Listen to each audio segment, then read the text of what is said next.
Seiring bertambahnya usia, salah satu keputusan terpenting yang harus kita ambil adalah dengan siapa kita berbagi waktu dan ruang. Di usia tua, lebih dari sebelumnya, ketenangan pikiran, kemandirian, dan kualitas hidup kita bergantung pada orang-orang di sekitar kita. Namun, ada beberapa jenis individu yang, alih-alih membawa kesejahteraan, malah menguras energi kita dan mempersulit keberadaan kita.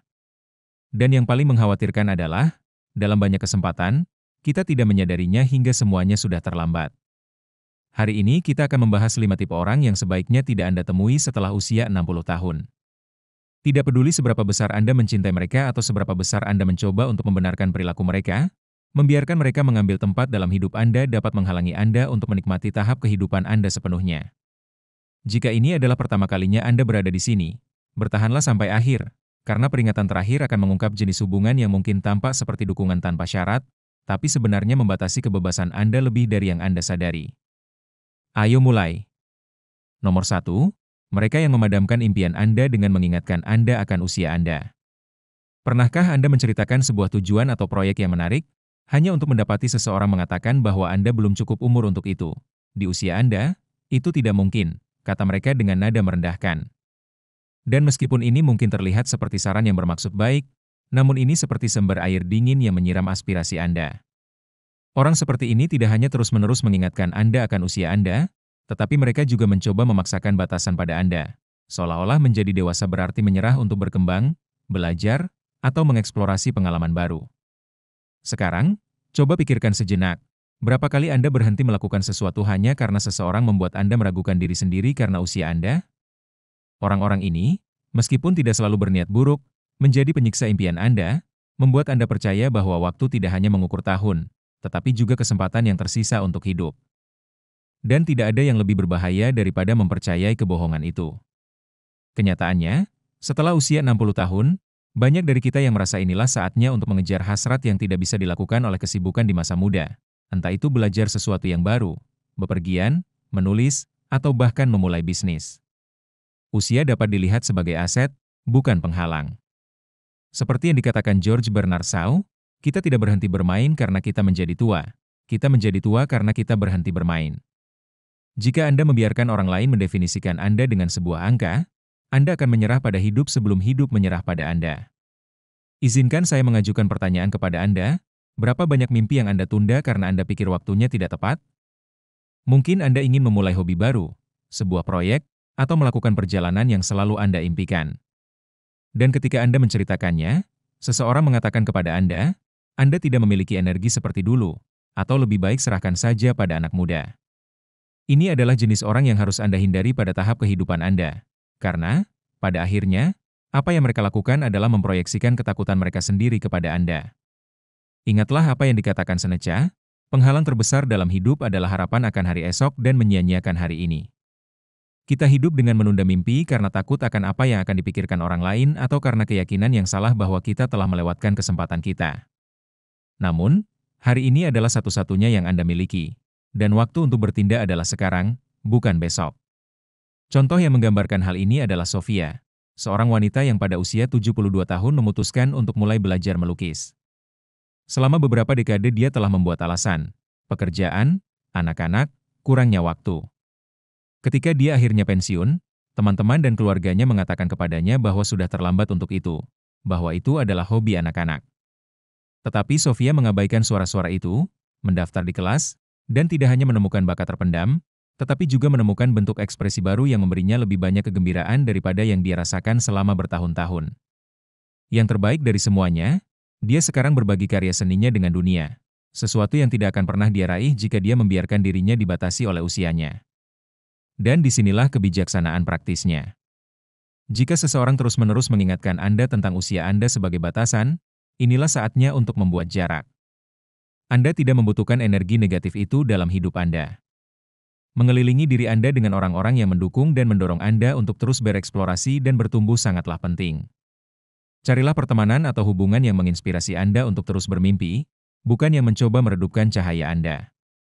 Usia seharusnya tidak dilihat sebagai rem, tetapi sebagai sumber kekuatan. Setelah usia 60 tahun, Anda memiliki keuntungan yang tidak dimiliki oleh orang yang lebih muda, pengalaman. Anda tahu lebih banyak tentang kehidupan, Anda telah menjalani lebih banyak situasi dan Anda memiliki kebijaksanaan untuk menghadapi tantangan baru dengan perspektif yang lebih dalam. Pikiran Anda lebih siap dari sebelumnya untuk menyerap ide-ide baru, untuk berkreasi, dan menikmati. Jadi, jika seseorang mengatakan kepada Anda lagi bahwa Anda tidak dapat melakukannya lagi, ingatlah ini. Bukan usia Anda yang membatasi Anda, melainkan keyakinan yang Anda berikan kepada orang lain. Mengapa membiarkan orang lain mendefinisikan apa yang mungkin bagi Anda? Seperti yang dikatakan oleh filsuf Søren Kierkegaard, hidup hanya bisa dipahami dengan melihat ke belakang, tetapi harus dijalani ke depan. Belajarlah dari masa lalu Anda, tetapi jangan terjebak di dalamnya. Lain kali ketika seseorang mengatakan kepada Anda bahwa Anda terlalu tua untuk melakukan sesuatu, tarik napas dalam-dalam dan tanyakan pada diri Anda sendiri, apakah saya benar-benar terhambat oleh usia saya atau oleh pendapat orang lain? Jika jawaban Anda adalah yang terakhir, maka inilah saatnya untuk membebaskan diri. Karena berapapun usia Anda, hidup Anda tetaplah milik Anda dan satu-satunya yang bisa memutuskan bagaimana cara menjalaninya adalah Anda sendiri. Ini adalah momen Anda. Jangan biarkan siapapun, bahkan orang-orang di sekitar Anda, meyakinkan Anda sebaliknya. 2. Kekasih yang mencuri kedamaian Anda dengan tuntutan egois mereka. Hubungan cinta, pada usia berapapun, seharusnya menjadi sumber kedamaian, dukungan, dan pertumbuhan bersama. Namun, ketika Anda mencapai usia lanjut, lebih penting lagi untuk melindungi energi dan kesehatan emosional Anda. Jika Anda pernah memiliki kekasih atau pasangan yang membuat Anda lelah, yang mengubah cinta menjadi daftar tuntutan yang tak ada habisnya, inilah saatnya untuk berhenti sejenak dan mempertimbangkan kembali apakah hubungan tersebut benar-benar memberi nilai tambah dalam hidup Anda. Bayangkan ini. Setelah usia 65 tahun, Anda telah mencapai titik di mana Anda tidak lagi menginginkan kerumitan yang tidak perlu. Anda ingin menikmati setiap hari, menghargai saat-saat tenang dan hidup dengan tenang. Namun, ada beberapa hubungan yang, jauh dari memberikan kedamaian itu, justru menguras emosi Anda.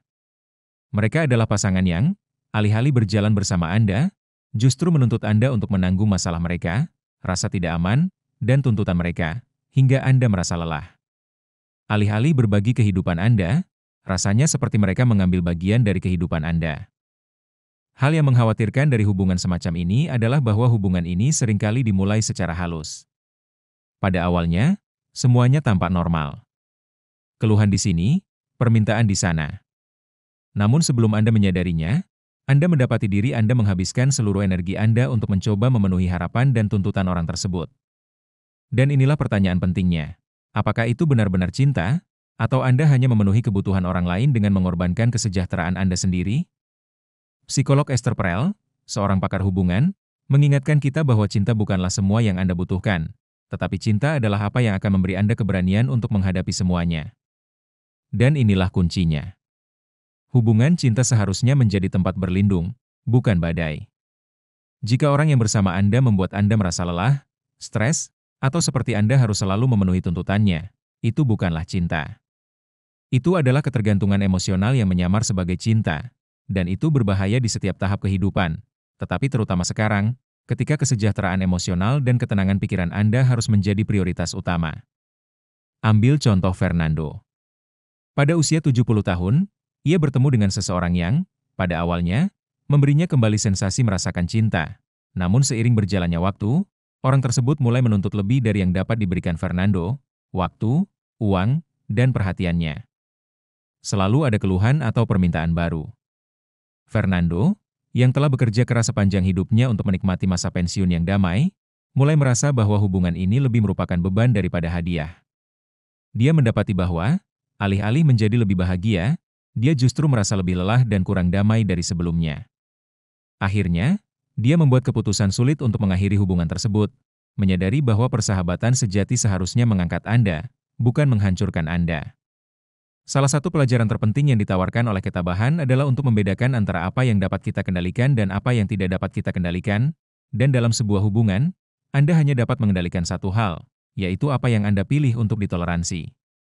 Jika Anda berada dalam sebuah hubungan di mana kebutuhan emosional Anda tidak dihargai, di mana Anda merasa bahwa keseimbangan selalu mengarah ke pihak lain, inilah saatnya untuk mengevaluasi kembali hubungan tersebut.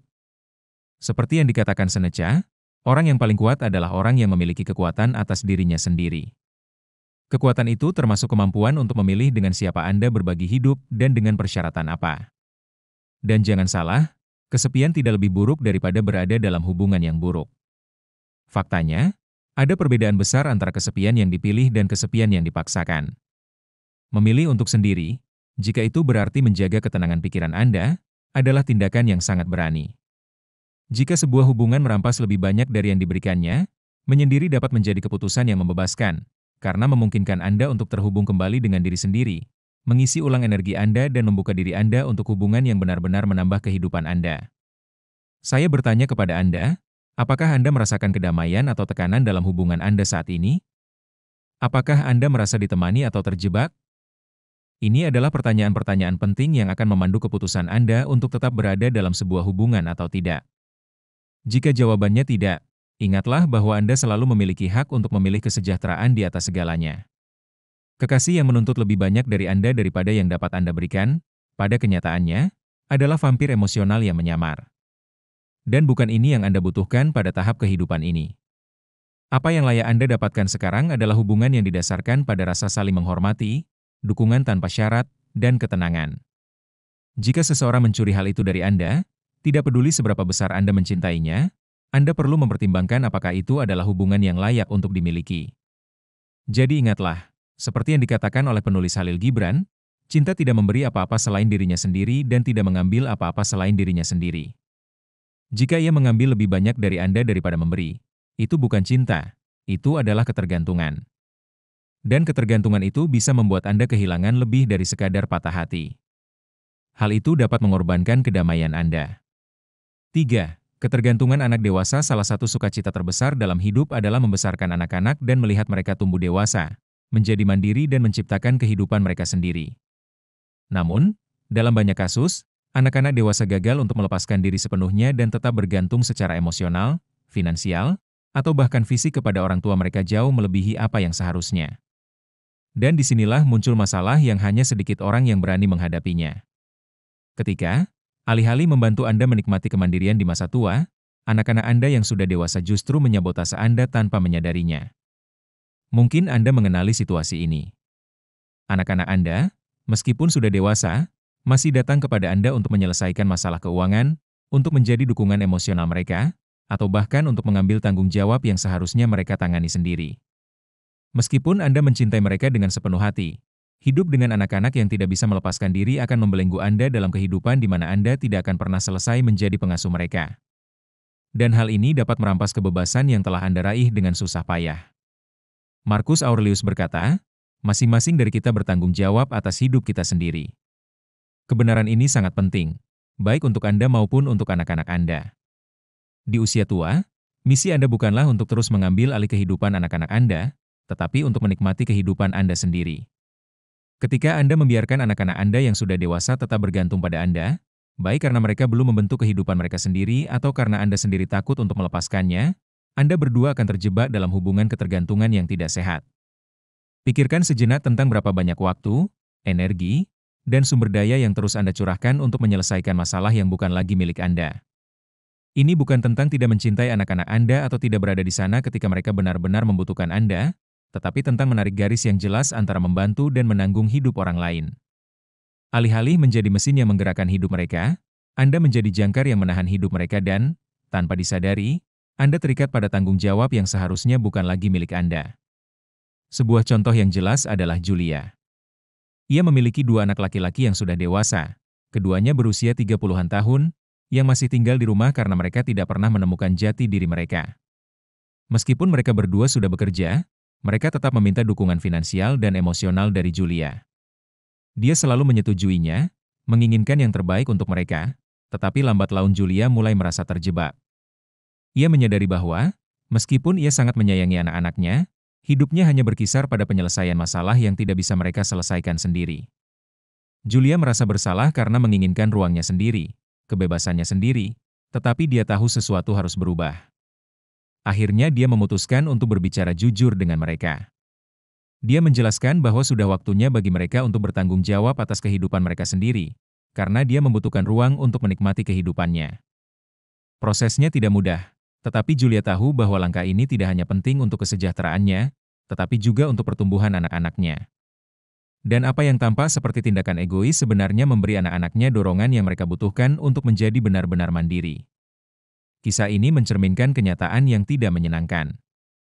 Dengan terus membiarkan anak-anak Anda yang sudah dewasa menjadi tergantung, Anda tidak hanya merampas kebebasan yang telah Anda peroleh, tetapi Anda juga merampas kesempatan mereka untuk menjadi dewasa dan membangun kehidupan mereka sendiri. Alih-alih membantu mereka, Anda justru memperkuat hubungan ketergantungan yang akan lebih banyak merugikan daripada menguntungkan dalam jangka panjang. Kemandirian tidak hanya penting bagi Anda, tetapi juga bagi anak-anak Anda. Jika mereka tidak belajar untuk mandiri, mereka akan ditakdirkan untuk mengulangi siklus ketergantungan yang akan menghalangi mereka untuk hidup sepenuhnya. Dan bagi Anda, ketergantungan tersebut akan merampas kesempatan Anda untuk menikmati tahap kehidupan saat Anda akhirnya bisa mengutamakan kebutuhan dan keinginan Anda sendiri. Filsuf Prancis Simone de Beauvoir mengatakannya dengan jelas. Di usia tua, seseorang akhirnya harus menemukan kebebasan yang selama masa muda tidak diberikan kepada kita. Kebebasan itu termasuk kemampuan untuk memutuskan bagaimana Anda ingin hidup tanpa terikat pada tuntutan orang lain, bahkan anak-anak Anda. Jadi, bagaimana Anda dapat menangani situasi ini? Kuncinya adalah menetapkan batasan yang penuh kasih namun tegas. Ini bukan tentang memutuskan hubungan dengan anak-anak Anda, tetapi tentang membuat mereka mengerti bahwa sekarang giliran mereka untuk mengambil kendali atas hidup mereka. Sebagai orang tua, peran Anda bukan lagi untuk menyelesaikan semua masalah mereka, tetapi untuk membimbing mereka dari kejauhan. Hal ini bisa jadi sulit, terutama jika Anda telah menghabiskan waktu bertahun-tahun untuk menjadi pendukung utama mereka. Namun hal ini sangat penting untuk pertumbuhan mereka dan juga kesejahteraan Anda. Ingatlah bahwa kemandirian sejati bukan hanya masalah ruang fisik, tetapi juga ruang emosional. Anda memiliki hak dan tanggung jawab untuk melindungi ruang tersebut untuk diri Anda sendiri. Dan dengan melakukan hal itu, Anda tidak menelantarkan anak-anak Anda membantu mereka tumbuh. Terkadang pelajaran paling berharga yang dapat kita ajarkan kepada anak-anak kita adalah bahwa mereka sendiri mampu hidup tanpa campur tangan kita secara terus-menerus. Jadi, jika Anda mendapati diri Anda hidup dengan anak-anak dewasa yang bergantung pada Anda, inilah saatnya untuk merenung. Apakah situasi ini benar-benar menguntungkan Anda berdua, atau justru membuat Anda semua terjebak? Di usia 65 tahun ke atas, Anda telah bekerja sepanjang hidup Anda untuk menikmati masa-masa ini dengan otonomi dan kepuasan. Jangan biarkan rasa takut atau rasa bersalah menghentikan Anda untuk mendapatkan kembali kebebasan tersebut. Seperti yang dikatakan oleh penyair Khalil Gibran, anak-anak Anda bukanlah anak-anak Anda. Mereka adalah putra dan putri dari kerinduan hidup itu sendiri. Mereka datang melalui Anda, tetapi bukan dari Anda. Sekarang adalah waktu mereka untuk terbang sendiri, dan waktu Anda untuk hidup dalam kebebasan. Jika Anda menyukai video ini sejauh ini, dan merasa menemukan cara-cara baru untuk melindungi kesejahteraan dan kebebasan Anda di masa tua, saya mengundang Anda untuk berlangganan dan menekan tombol suka. Hal ini membantu saya untuk terus membuat konten yang berharga bagi mereka yang ingin menjalani tahap ini dengan kedamaian, otonomi, dan tujuan. Tetaplah membaca sampai akhir, karena pelajaran nomor 6 mungkin akan membuka mata Anda tentang dampak dari orang-orang seperti ini terhadap hidup Anda dan bagaimana cara mendapatkan kembali kendali. Pindah. Nomor 4. Pembawa keluhan dan hal-hal negatif. Pernahkah Anda menghabiskan waktu dengan seseorang yang tampaknya selalu mengeluh tentang segala hal? Orang yang, apapun yang terjadi, selalu menemukan sesuatu yang negatif untuk dikatakan. Yang mungkin tidak Anda sadari adalah bahwa sikap seperti ini dapat menular, terutama ketika Anda berbagi kehidupan sehari-hari dengan orang seperti ini. Pada titik ini, hal terakhir yang Anda butuhkan adalah terseret ke dalam siklus negatif yang tak berujung, karena energi tersebut tidak hanya menguras kesabaran Anda, tetapi juga kesehatan mental dan emosional Anda. Ketika kita mencapai usia tua, ruang yang kita tempati dan orang-orang di sekitar kita menjadi lebih penting dari sebelumnya. Ini bukan lagi tentang bertahan atau mendukung sepanjang waktu, tetapi tentang melindungi ketenangan pikiran Anda. Orang-orang yang membanjiri hidup Anda dengan keluhan, pesimisme, dan frustrasi tanpa henti akan menyabotase ketenangan pikiran yang telah Anda peroleh. Seperti yang dikatakan Buddha, Anda tidak akan dihukum karena kemarahan Anda akan dihukum karena kemarahan Anda. Dan hal yang sama berlaku untuk hal-hal negatif. Bukan hanya milik mereka, tetapi bagaimana hal itu mempengaruhi Anda saat Anda hidup dengannya setiap hari. Orang-orang ini, pembawa keluhan dan hal negatif, tidak selalu melakukannya secara sadar. Mungkin mereka adalah anggota keluarga, teman dekat, atau bahkan pasangan hidup, dan terkadang hal negatif yang mereka lakukan tidak disengaja. Namun, Beban keluhan yang terus-menerus dapat mengurangi kegembiraan dan kemampuan Anda untuk menikmati hal-hal kecil dalam kehidupan sehari-hari. Ingatlah, lingkungan yang kita ciptakan di sekitar kita memiliki dampak yang besar pada kualitas hidup kita. Dan kehidupan yang penuh dengan keluhan adalah kehidupan yang tidak memiliki warna, optimisme, dan yang terpenting, kedamaian. Contoh yang jelas adalah kasus Pedro, yang setelah pensiun memutuskan untuk tinggal bersama seorang teman lama yang sedang mengalami masa-masa sulit. Peter, yang selalu optimis, berpikir bahwa ia dapat membantu temannya untuk melihat kehidupan secara berbeda. Namun seiring berjalannya waktu, keluhan harian temannya tentang segala hal, ekonomi, kesehatannya, berita, cuaca, mulai menggerogoti semangat Pedro. Apa yang pada awalnya merupakan tindakan kebaikan dan dukungan berubah menjadi hidup bersama yang menguras energi positif Peter. Tidak peduli berapa kali dia mencoba untuk mengubah topik pembicaraan atau fokus pada hal yang baik, temannya terus kembali ke hal yang sama, lebih banyak keluhan dan lebih banyak masalah. Peter segera menyadari bahwa ia tidak dapat mengubah temannya, tetapi ia dapat mengubah cara ia menanggapi situasi tersebut. Dia memutuskan untuk membatasi waktu bersamanya dan mencari lingkungan yang lebih sehat, mengelilingi dirinya dengan orang-orang yang memiliki optimisme dan keinginan yang sama untuk menikmati tahap kehidupan ini. Penyesuaian kecil ini membuat perbedaan besar pada kesehatannya. Terkadang, yang paling kita butuhkan adalah mengenali ketika sebuah hubungan atau kehidupan bersama menyeret kita ke bawah, dan memiliki keberanian untuk menjaga jarak demi ketenangan pikiran kita. Disinilah pelajaran penting tentang ketabahan. Anda tidak dapat mengendalikan apa yang orang lain lakukan atau katakan, tetapi Anda dapat mengendalikan respons Anda. Epictetus mengingatkan kita, bukan hal-hal yang mempengaruhi kita, tetapi penilaian yang kita buat terhadap hal-hal tersebut. Hal ini juga berlaku untuk orang lain. Anda tidak bisa mengubah seseorang yang selalu mengeluh, tapi Anda bisa memilih untuk tidak terseret oleh hal-hal negatif mereka. Anda bisa memilih siapa yang Anda izinkan masuk ke dalam ruang Anda, dengan siapa Anda berbagi waktu dan, yang terpenting, energi apa yang Anda biarkan masuk ke dalam hidup Anda. Tantangan hidup dengan orang-orang negatif adalah, sedikit demi sedikit, mereka membuat Anda mengadopsi cara pandang mereka. Anda mulai melihat kehidupan melalui prisma keluhan mereka dan, tanpa disadari, Anda mendapati diri Anda berfokus pada apa yang tidak berjalan dengan baik, daripada menghargai apa yang berjalan dengan baik. Pengaruh semacam ini mungkin tidak kentara, namun dalam jangka panjang akan mempengaruhi kebahagiaan Anda dan kemampuan Anda untuk menikmati tahap kehidupan yang berharga ini. Daripada membiarkan keluhan mereka menjadi kebisingan latar belakang dalam kehidupan Anda sehari-hari, tetapkan batasan. Bagaimana Anda bisa melakukan ini dengan cara yang praktis? Pertama, jangan terlibat dalam keluhan mereka. Jika seseorang mulai mengeluh, alihkan pembicaraan ke hal yang positif atau ubah topik pembicaraan. Jika itu tidak berhasil, pertimbangkan untuk mengurangi waktu yang Anda habiskan bersama orang tersebut. Anda tidak perlu bersikap kasar atau konfrontatif, tetapi Anda harus tegas dalam melindungi ruang emosional Anda. Dan jika Anda tinggal dengan orang seperti itu, temukan cara untuk menyeimbangkan hal negatif tersebut. Kelilingi diri Anda dengan orang-orang, aktivitas dan tempat yang mengisi Anda dengan energi positif. Ini bisa sesederhana berjalan-jalan sendirian untuk menjernihkan pikiran Anda, bergabung dengan sekelompok orang yang memiliki minat yang sama, atau menghabiskan waktu dengan hobi yang membuat Anda rileks. Strategi penting lainnya adalah dengan mempraktikkan rasa syukur secara aktif. Bersyukur adalah penangkal yang sempurna untuk hal-hal negatif. Setiap hari luangkan waktu sejenak untuk merenungkan hal-hal baik dalam hidup Anda, dari yang terkecil hingga yang paling signifikan. Bahkan pada hari-hari yang paling kelabu sekalipun, selalu ada sesuatu yang patut disyukuri. Tindakan sederhana ini membantu Anda untuk fokus pada hal yang positif, bahkan ketika lingkungan Anda mencoba menyeret Anda ke dalam keluhan dan pesimisme. Dan ingatlah apa yang dikatakan oleh filsuf Jerman Friedrich Nietzsche, siapa yang bertarung dengan monster harus berhati-hati agar tidak menjadi monster.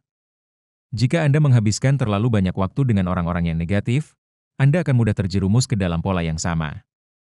Jadi, jangan mengambil risiko kehilangan kegembiraan dan kemampuan Anda untuk menikmati hidup hanya karena Anda mencoba untuk bertahan dengan keluhan orang lain yang tak ada habisnya. Singkatnya, melindungi ketenangan pikiran Anda sangat penting pada tahap kehidupan ini. Jika seseorang di sekitar Anda adalah sumber keluhan dan hal negatif yang terus-menerus, tetapkan batasan yang jelas. Jangan biarkan perspektif gelap mereka mencemari kehidupan sehari-hari Anda. Ingatlah bahwa ini adalah waktu Anda untuk menikmati apa yang telah Anda bangun, untuk hidup dengan tenang, dan untuk mengelilingi diri Anda dengan orang-orang yang menambah kesejahteraan Anda, bukan menyabotase. Nomor 5. Vampir emosional yang menguras energi Anda. Sepanjang hidup, tidak dapat dihindari untuk bertemu dengan orang-orang yang tampaknya menyerap semua energi emosional Anda, membuat Anda kelelahan dan tidak memiliki kekuatan untuk fokus pada diri sendiri. Di usia tua, hidup dengan orang seperti ini tidak hanya menguras tenaga, tetapi juga dapat berdampak buruk pada kesehatan mental, fisik, dan emosional Anda. Para vampir emosional ini belum tentu orang yang jahat, tetapi tuntutan mereka yang terus-menerus akan perhatian, dukungan, dan validasi menguras setiap cadangan energi yang Anda miliki. Bayangkanlah bahwa kesehatan emosional Anda seperti baterai. Selama bertahun-tahun, Anda telah belajar untuk mengelola emosi Anda, memprioritaskan apa yang benar-benar penting dan menghargai ketenangan pikiran. Namun ketika seorang vampir emosional memasuki hidup Anda, baterai itu mulai terkuras dengan kecepatan yang mengkhawatirkan. Orang-orang ini tampaknya selalu berada dalam krisis, mereka selalu membutuhkan dukungan Anda, dan setiap interaksi dengan mereka membuat Anda merasa lebih lemah, lebih frustrasi, dan dengan lebih sedikit ruang untuk mengurus diri sendiri. Jebakan hidup dengan orang-orang seperti ini adalah kita sering merasa bertanggung jawab untuk menyelamatkan mereka atau menjadi sumber dukungan mereka. Namun, disinilah kita harus menerapkan salah satu ajaran ketabahan yang paling kuat. Kita tidak bisa menanggung beban emosional orang lain. Marcus Aurelius mengingatkan kita bahwa kebahagiaan hidup Anda tergantung pada kualitas pikiran Anda.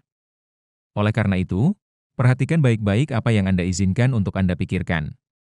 Dan ketika seorang vampir emosional menyerang ruang Anda, kenegatifan dan tuntutan mereka mulai mencemari pikiran Anda sendiri, mengubah kualitas pikiran dan kesejahteraan Anda. Untuk menghadapi orang-orang ini, kuncinya adalah menetapkan batasan yang tegas. Batasan-batasan ini tidak hanya melindungi energi Anda, tetapi juga mengajarkan orang lain bahwa Anda tidak bisa menjadi satu-satunya sumber stabilitas emosi mereka. Ketabahan mengajarkan kita untuk membedakan antara apa yang bisa dan tidak bisa kita kendalikan. Anda tidak dapat mengendalikan kondisi emosi orang lain, tetapi Anda dapat mengendalikan bagaimana dan seberapa banyak Anda berinteraksi dengan mereka. Sangat penting untuk memahami bahwa, meskipun Anda ingin membantu, Anda tidak dapat mengambil tanggung jawab untuk menyelesaikan kehidupan emosional orang lain. Teknik yang ampuh untuk melindungi diri Anda dari vampir emosional disebut menjaga jarak. Ini tidak berarti Anda berhenti berbicara dengan mereka atau meninggalkan mereka sama sekali, tetapi Anda belajar untuk menciptakan ruang emosional di mana masalah mereka tidak menjadi masalah Anda.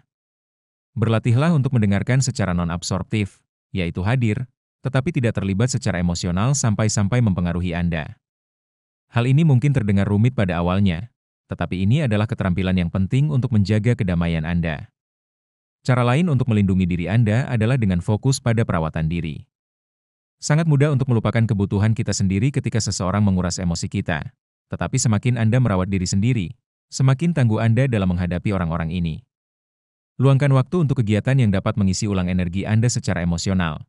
Apakah itu meditasi, olahraga, membaca, atau apapun yang dapat membantu Anda memfokuskan kembali energi Anda. Ketika baterai emosional Anda penuh, akan lebih mudah untuk menahan dampak dari mereka yang mencoba mengurasnya. Sebuah konsep yang berguna yang berasal dari psikologi adalah gagasan tentang empati yang terbatas.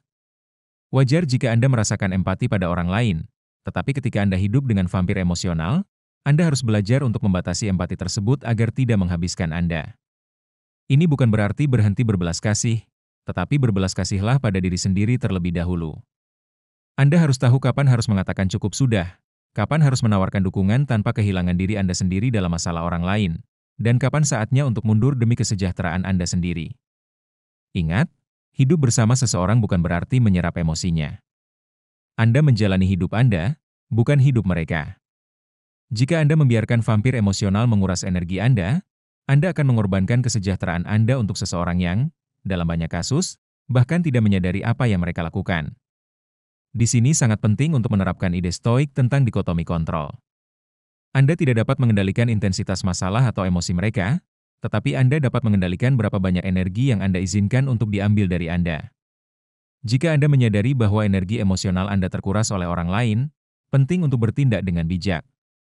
Tetapkan batasan yang jelas, kelilingi diri Anda dengan orang lain yang mengisi ulang energi Anda dengan kehadiran mereka, dan prioritaskan ketenangan pikiran Anda di atas segalanya.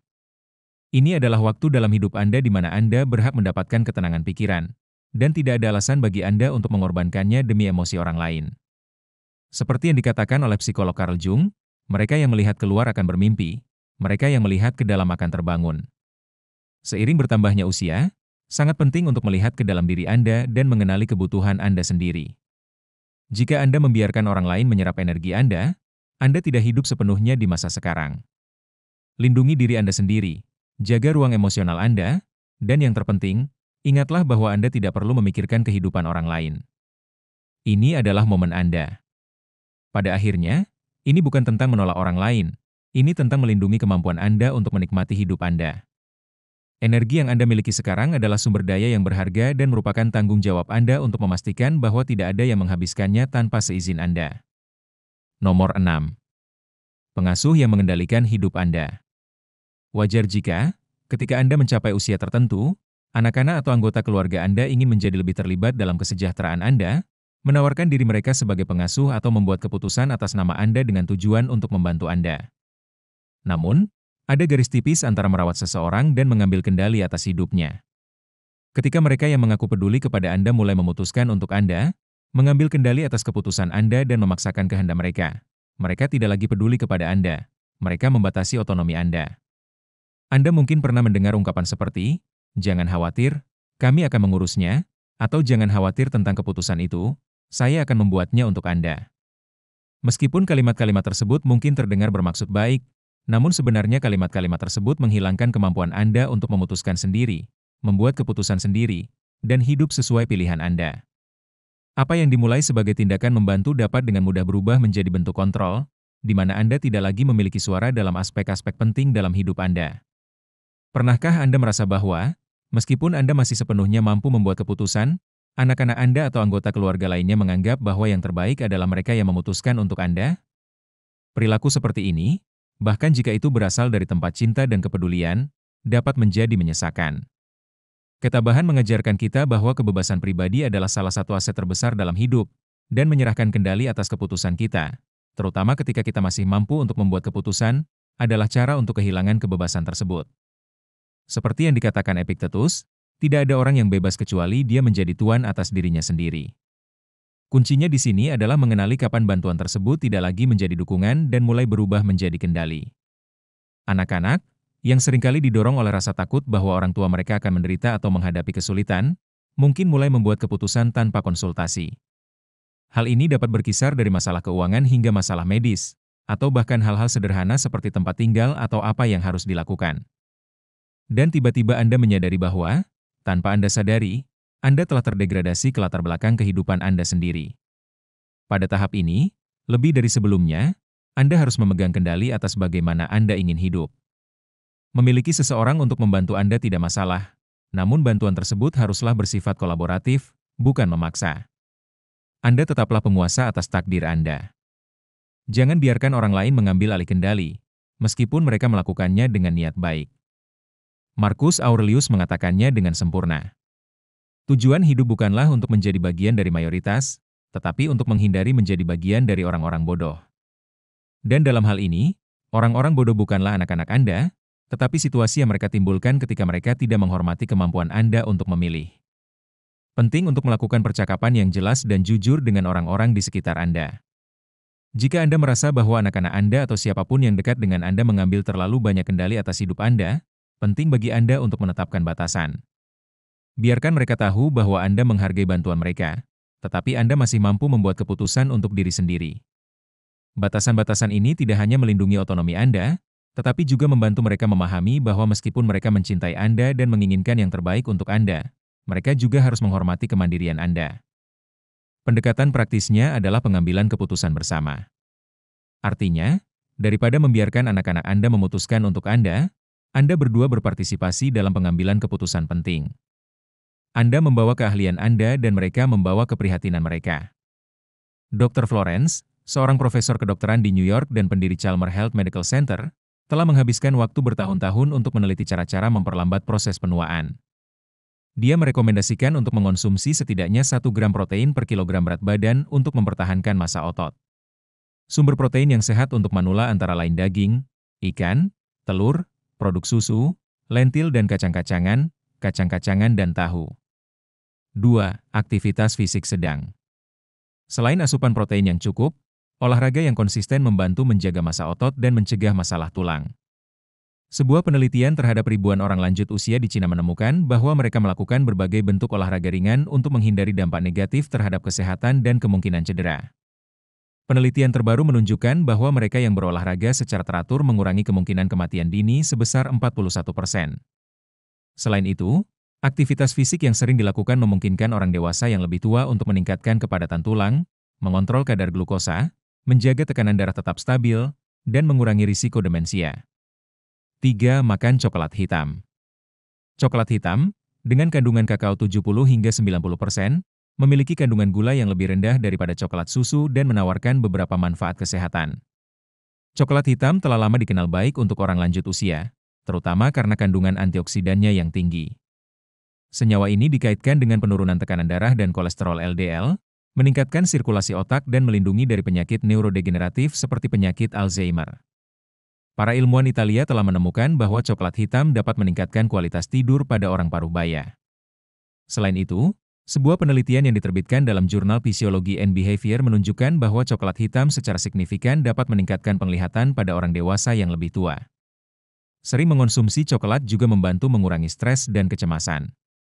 Feniletilamina dalam coklat merangsang otak untuk melepaskan endorfin, yang menciptakan perasaan nyaman yang menyenangkan. 4. Suplemen vitamin D. Vitamin D, yang dikenal sebagai vitamin sinar matahari, telah terbukti memainkan peran kunci dalam sejumlah fungsi tubuh yang vital. Kekurangan vitamin ini dapat menyebabkan kondisi seperti kerapuhan tulang, nyeri sendi, kelelahan otot, dan penurunan efisiensi sistem kekebalan tubuh.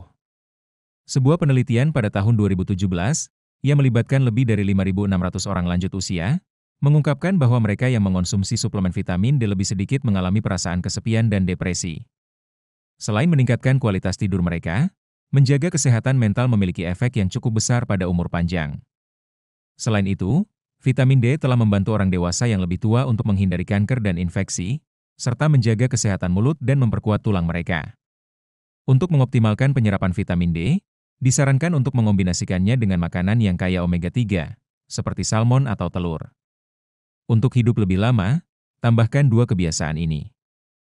1. Latihlah pikiran Anda lebih banyak. Otak manusia juga mulai menunjukkan tanda-tanda penuaan seiring bertambahnya usia. Penyakit seperti Alzheimer atau pikun adalah beberapa kondisi yang paling umum terkait usia. Untuk alasan ini, sangat penting untuk mencegah kemunduran otak untuk membantu meningkatkan kesehatan dan umur panjang. Penggunaan otak secara teratur dapat membantu memperlambat penuaan kognitif. Penelitian terbaru menunjukkan bahwa terlibat dalam kegiatan menjadi tua sangat mirip dengan sebuah rumah yang memiliki sejarah bertahun-tahun. Pada awalnya, semuanya kokoh dan berfungsi dengan sempurna, tetapi seiring berjalannya waktu, retakan mulai muncul. Pintu yang tidak lagi menutup dengan benar, pipa dengan kebocoran kecil atau noda di dinding yang tampaknya tidak signifikan tetapi ada di sana. Dan lucunya, kita menjadi begitu terbiasa dengan kekurangan-kekurangan ini sehingga kita tidak lagi menyadarinya, meskipun itu terlihat jelas bagi orang lain. Hal yang sama juga terjadi pada kepribadian kita seiring bertambahnya usia. Tanpa disadari, kita memiliki kebiasaan dan sikap yang tidak hanya mengganggu orang-orang di sekitar kita, tetapi juga bisa membuat kita terasing dari mereka. Seolah-olah retakan kecil dalam cara kita menjadi semakin besar selama bertahun-tahun. Dan suatu hari, tanpa kita sadari, kita menjadi orang yang tidak akan pernah kita inginkan. Hari ini kita akan membahas tentang 6 sikap yang banyak diadopsi oleh banyak orang seiring bertambahnya usia dan itu bisa sangat tidak menyenangkan. Kami tidak mengacu pada keriput atau penyakit, tetapi pada perilaku yang sering kita benarkan dengan frasa seperti, "Saya sudah tua," atau "Saya selalu seperti ini." Tapi tahukah Anda? Perilaku ini tidak hanya memengaruhi orang lain, tetapi juga dapat membuat Anda merasa lebih buruk tentang diri Anda sendiri. Dan inilah yang menarik, kita akan melakukannya dalam format hitung mundur, di mana 2 perilaku terakhir dalam daftar ini sangat mengejutkan sehingga tidak hanya akan mengejutkan Anda, tapi juga membuat Anda merenungkan bagaimana Anda menjalani tahap kehidupan Anda saat ini. Jadi, tetaplah mendengarkan sampai akhir, karena kebenaran-kebenaran ini bukan untuk orang yang lemah. Saya jamin bahwa setelah mendengarkan ini, Anda akan melihat penuaan dengan cara yang sama sekali berbeda. Apakah Anda siap untuk mengetahuinya? Ini dia. Izinkan saya menceritakan sebuah kisah untuk mengilustrasikan tentang video ini. Bayangkan Donna Marta, seorang ibu dari 3 orang anak yang sudah dewasa, seorang nenek yang bangga dan menurutnya, ahli dalam keluarga. Dia selalu menjadi pusat dari segalanya, pertemuan, nasihat, dan keputusan-keputusan penting. Namun, selama bertahun-tahun, kehadirannya yang kuat dan penuh kasih sayang itu semakin sulit untuk ditangani. Pada sebuah pertemuan keluarga baru-baru ini, semua orang dengan penuh semangat berbagi cerita. Salah satu cucunya bercerita tentang pengalamannya bepergian sendirian di Eropa dan putri bungsunya dengan antusias menceritakan bagaimana dia mendapatkan promosi di tempat kerja. Tapi Martha tidak bisa diam saja. Bukan apa-apa, ia menyela dengan senyuman yang tidak menyembunyikan maksudnya. Ketika saya seusia Anda, saya bekerja 2 kali lebih keras tanpa mengeluh. Kalian anak muda tidak tahu apa itu kerja keras sekarang. Suasana berubah seketika. Cucu-cucunya memalingkan muka, merasa tidak nyaman, sementara anak perempuan mereka mencoba mengikuti percakapan. Tetapi Martha masih tidak menyadari efek dari kata-katanya. Bukan hanya dia menyela, tapi semua yang dia katakan adalah sebuah kritik. Tidak ada yang menghormati orang yang lebih tua seperti dulu. Saat ini mereka menginginkan segala sesuatu yang mudah dengan telepon genggam dan sebagainya. Ketika seseorang mencoba untuk berbicara, dia akan dengan cepat memotongnya dengan, "Oh, saya tahu apa yang akan Anda katakan, tapi saya pernah mengalami hal yang lebih buruk." Dan seperti biasa, dia akan mengeluh. Saya tidak tahu bagaimana Anda bisa mengeluh dengan semua yang Anda miliki. Pada zaman saya, Anda harus bekerja keras, tidak seperti sekarang yang bisa mendapatkan segalanya hanya dengan menekan satu tombol. Salah satu anak laki-laki, yang akhirnya lelah, mencoba meredakan suasana. "Ibu, mari kita bicara juga." Tapi Martha, dengan marah, berseru, "Anak macam apa yang berbicara seperti itu kepada saya? Setelah semua yang telah saya lakukan untuk Anda, tolong hormati saya. Saya ibumu dan saya layak untuk didengarkan." Dan ada keheningan. Martha tidak menyadari bahwa sikapnya tidak menimbulkan rasa hormat, melainkan jarak. Tak seorang pun ingin menjadi orang berikutnya yang berbicara, karena tahu bahwa perkataan mereka akan diinterupsi, dikurangi, atau dikritik. Apakah cerita ini terdengar familiar? Donna Martha bukanlah orang yang jahat, tetapi dia jatuh ke dalam pola yang banyak orang kembangkan seiring bertambahnya usia. Di sini saya akan memberitahu Anda tentang hal-hal tidak menyenangkan yang, seperti Martha, kita lakukan seiring bertambahnya usia dan terkadang tanpa kita sadari. Dan di nomor 6 adalah mengeluh tentang segala hal. Mengeluh tentang segala sesuatu seperti memiliki keran yang menetes tanpa henti. Pada awalnya Anda tidak menyadarinya, tapi lama-kelamaan suara yang terus-menerus itu mulai membuat orang-orang di sekitar Anda putus asa. Lucunya, bagi pelakunya, tetesan air ini terlihat alami, seolah-olah mengeluh adalah bagian dari cara mereka untuk hidup. Pikirkanlah tentang hal ini. Anda bangun di suatu pagi dan hal pertama yang keluar dari mulut Anda bukanlah, "Hari yang indah," atau, "Saya sangat senang berada di sini." Tapi, "Oh, punggung saya sakit," atau, "Kopi tidak terasa seperti biasanya." Dan apa yang terjadi ketika Anda melihat seseorang menikmati sesuatu? Itu adalah kesempatan yang tepat untuk menjatuhkan setetes lagi dari keran itu. Pada zaman saya, itu adalah hal yang baik, bukan omong kosong seperti sekarang.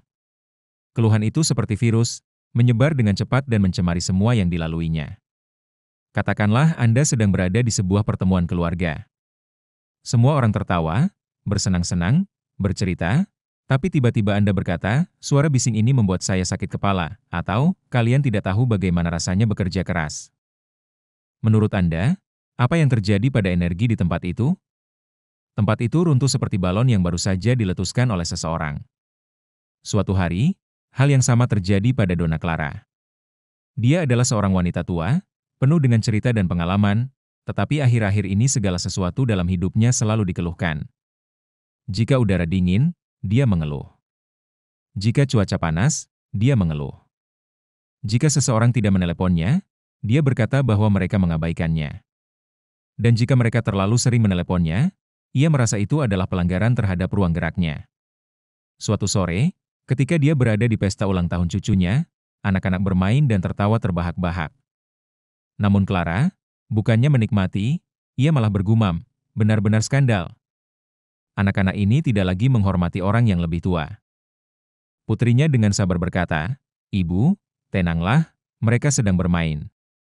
Tapi itu seperti menyiramkan bensin ke dalam api. Clara menjawab, "Santai. Kamu tidak mengerti betapa sulitnya bagi saya. Tidak ada yang mengerti apa-apa." Dan pesta pun berlangsung, Hening. Tawa mereda, pandangan berpaling dan apa yang seharusnya menjadi momen yang menyenangkan menjadi awan tebal yang menyelimuti semua orang. Masalah dengan terus-menerus mengeluh adalah, sedikit demi sedikit, Anda menjadi terisolasi. Orang-orang berhenti mengundang Anda, bukan karena mereka tidak menyukai Anda, tetapi karena mereka tahu bahwa, apapun yang Anda lakukan, Anda tidak akan bahagia. Dan itu menyakitkan. Ini seperti radio yang hanya menyetel lagu statis. Tidak ada yang mau mendengarkannya. Namun hal tersulit dari kebiasaan ini adalah bahwa hal ini tidak hanya mempengaruhi orang lain. Kebiasaan ini juga merampas kemampuan Anda untuk menikmati diri sendiri. Alih-alih menikmati kopi, Anda malah mengeluh bahwa kopi itu tidak seperti biasanya. Alih-alih tertawa dengan cucu Anda malah fokus pada kebisingan. Dan pada akhirnya, keluhan-keluhan itu menjadi gema yang terus-menerus mengikuti Anda kemana-mana, mengubah momen-momen indah menjadi kenangan pahit. Sekarang, saya bertanya kepada Anda, apakah Anda ingin menjadi keran yang tidak ingin diperbaiki oleh siapapun karena melelahkan? Atau apakah Anda lebih suka menjadi orang yang kehadirannya menyenangkan? Seseorang yang, terlepas dari penyakitnya, berhasil melihat hal-hal baik dalam hal-hal kecil? Karena menjadi tua tidak harus identik dengan kepahitan. Seharusnya seperti anggur yang semakin baik seiring bertambahnya usia, bukan seperti ketukan yang tidak ingin didengar oleh siapapun. Untuk menghindari kebiasaan mengeluh terus-menerus, hal pertama yang harus dilakukan adalah melatih pikiran Anda untuk mengenali saat-saat keluhan sebelum keluar dari mulut Anda. Seperti halnya ketika Anda menyadari bahwa keran air bocor dan memutuskan untuk memperbaikinya sebelum menyebabkan banjir, Anda bisa belajar untuk menghentikan keluhan-keluhan kecil itu sebelum menumpuk. Kapanpun Anda menemukan diri Anda hampir mengeluh, berhentilah sejenak dan tanyakan pada diri Anda, apakah itu benar-benar layak? Pikirkan tentang apa yang ada di sekitar Anda, hal-hal kecil yang masih memiliki nilai. Anda mungkin tidak selalu bisa mengendalikan rasa sakit atau kesulitan, tetapi Anda bisa mengendalikan bagaimana Anda memilih untuk menghadapinya. Daripada berfokus pada apa yang tidak berhasil, cobalah untuk melihat apa yang berhasil. Jika punggung Anda sakit, mengapa tidak bersyukur bahwa Anda memiliki tubuh yang masih memungkinkan Anda untuk berjalan, meskipun perlahan? Jika kopi Anda tidak lagi terasa sama, mungkin inilah saat yang tepat untuk bereksperimen dengan sesuatu yang baru. Jeda sejenak itu, perubahan perspektif dapat mengubah keluhan menjadi peluang. Dan jangan lupakan orang-orang di sekitar Anda. Jika suasana penuh dengan tawa dan sukacita, alih-alih berkontribusi pada suasana yang serba buruk, bergabunglah dengan mereka, keluarkan tawa atau bahkan berbagi sesuatu yang positif dari hari Anda. Seperti seorang musisi yang bergabung dalam melodi grup, Anda tidak lagi menjadi nada sumbang dan menjadi bagian dari sesuatu yang jauh lebih besar dan berharga. Ingatlah, mensyukuri apa yang Anda miliki. Melihat hal positif dalam keseharian dan bergabung dalam momen-momen bahagia tidak hanya akan meningkatkan kehidupan Anda, tapi juga membuat orang-orang di sekitar Anda lebih menikmati kehadiran Anda. Jadi, alih-alih menjadi keran yang berisik, jadilah sumber energi positif. Karena pada akhirnya, hidup tidak dimaksudkan untuk terus-menerus menggerutu, tapi serangkaian momen yang harus dinikmati. Nomor 5. Selalu mendominasi percakapan. Ini seperti menonton film dan seseorang maju ke depan layar untuk menceritakan kisahnya sendiri. Tidak peduli seberapa bagus filmnya, orang tersebut menghalangi pandangan orang lain dan terkadang bahkan tidak menyadari apa yang mereka lakukan. Don Ricardo, seorang pria bijak dengan banyak cerita, biasa menjadi pusat perhatian di setiap pertemuan keluarga. Pada awalnya, semua orang mendengarkannya dengan penuh minat, tetapi seiring berjalannya waktu, cerita yang sama diulang-ulang dan antusiasme anak dan cucunya mulai memudar. Ketika selalu berusaha untuk mendominasi percakapan, pesan tersiratnya adalah, apa yang harus saya katakan lebih penting daripada apa yang harus Anda bagikan. Perilaku ini tidak selalu jahat. Don Ricardo tidak ingin menyakiti siapapun, tetapi keinginannya untuk didengar membuatnya lupa akan pentingnya mendengarkan. Dalam sebuah percakapan, seperti halnya dalam sebuah tarian, setiap orang harus memiliki ruang. Jika hanya satu yang memimpin, yang lain akan berdiri tanpa tahu apa yang harus dilakukan. Ketika kita mendominasi percakapan, orang lain akan terdiam, bukan karena tidak ada yang ingin mereka katakan, tetapi karena mereka merasa tidak akan didengar. Akibatnya, hubungan menjadi terputus dan interaksi menjadi sepi. Don Ricardo mulai menyadari bahwa cucu-cucunya tidak lagi terlalu sering mencarinya. Meskipun mereka menyapanya dengan hangat, mereka akan pergi karena mereka tidak bisa berbicara dengannya, hanya mendengarkan. Kuncinya adalah melepaskan mikrofon dan memberikan ruang kepada orang lain untuk menceritakan kisah mereka.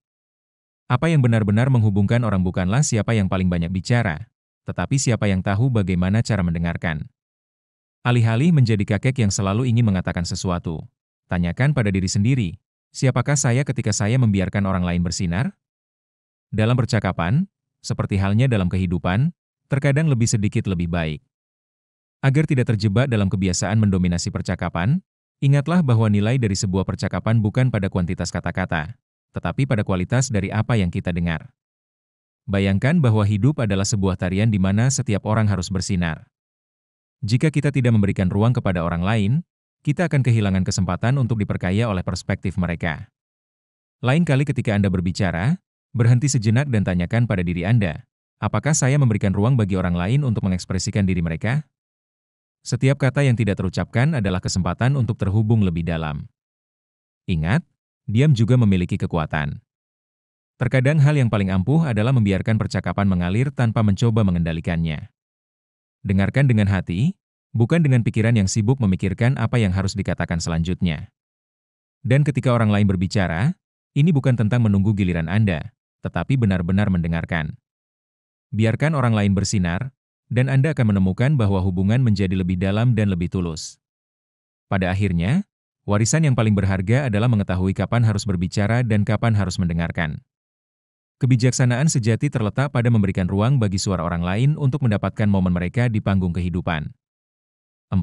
Menuntut penghormatan hanya karena usia. Menuntut penghormatan hanya karena usia seperti berpikir bahwa mobil tua, hanya karena memiliki banyak kilometer di atasnya, masih harus berada di lintasan balap yang sama dengan mobil baru.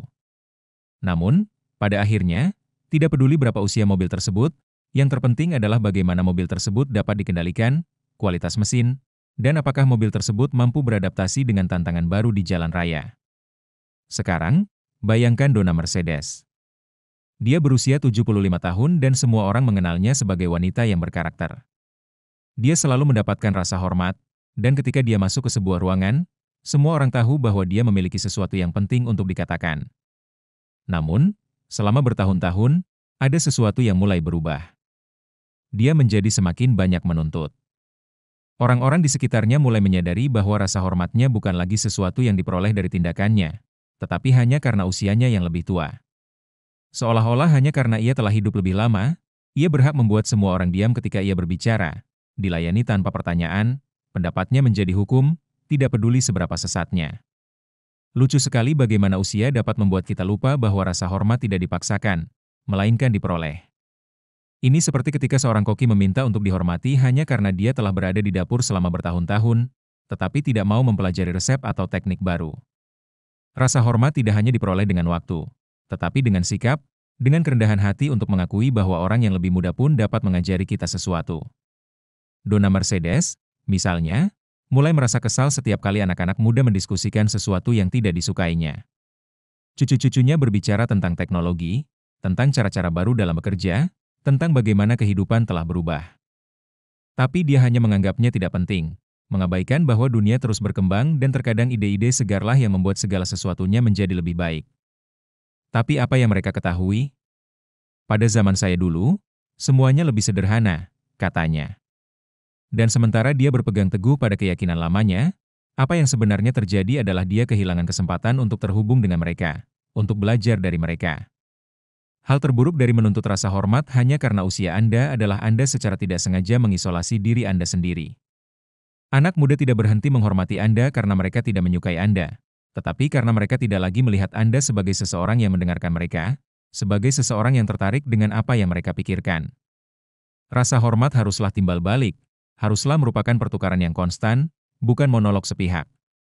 Ketika kita hanya menuntut rasa hormat tanpa menawarkan hal yang sama, apa yang sebenarnya kita capai adalah orang lain berhenti berbagi pengalaman, emosi, dan pemikiran mereka dengan kita. Pernahkah Anda berhenti sejenak untuk berpikir seperti apa dunia ini jika semua orang menuntut rasa hormat hanya karena mereka lebih tua? Sebuah tempat di mana orang-orang muda diam, bukan karena rasa hormat, tetapi karena takut, dan orang-orang yang lebih tua mengisolasi diri mereka sendiri di menara gading mereka, tidak mau mendengarkan atau belajar dari lingkungan mereka. Rasa hormat, kemudian, menjadi rutinitas kosong, tindakan mekanis yang tidak memiliki substansi. Jadi, mana yang Anda pilih? Menjadi seseorang yang menuntut rasa hormat hanya karena Anda telah hidup lebih lama, atau seseorang yang mendapatkannya dari hari ke hari dengan kerendahan hati, keterbukaan, dan kesediaan untuk mendengarkan? Karena kebijaksanaan sejati tidak diukur dalam hitungan tahun, tetapi bagaimana kita memilih untuk menjalani tahun-tahun tersebut. Bagaimana kita berhubungan dengan orang lain dan seberapa besar kemauan kita untuk selalu belajar, tanpa memandang usia. Agar tidak jatuh ke dalam perangkap menuntut rasa hormat hanya karena usia, penting untuk diingat bahwa rasa hormat dibangun dari hari ke hari, bukan dipaksakan oleh waktu yang dijalani. Kebijaksanaan sejati terletak pada kerendahan hati untuk mengakui bahwa, tidak peduli berapapun usia kita, selalu ada hal baru yang bisa dipelajari dari orang lain, bahkan dari generasi yang lebih muda. Sebagai contoh, bayangkanlah bahwa kita semua seperti pohon di sebuah taman. Pohon tertua memiliki akar yang dalam dan sejarah yang luar biasa, tetapi juga membutuhkan air segar dan sinar matahari untuk terus tumbuh.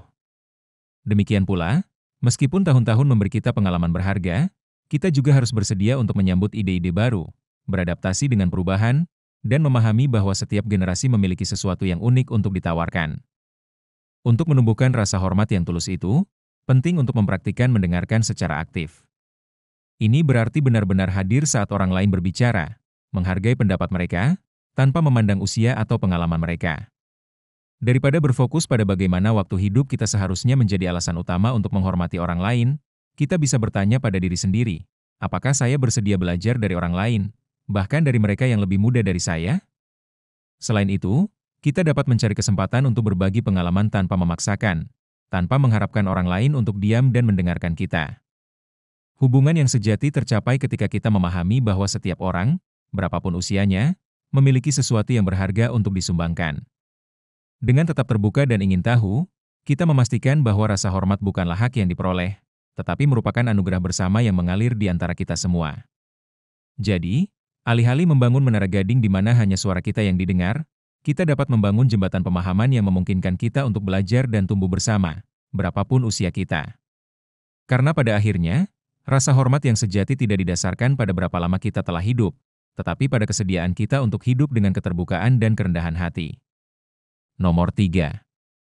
Mengabaikan penampilan Anda.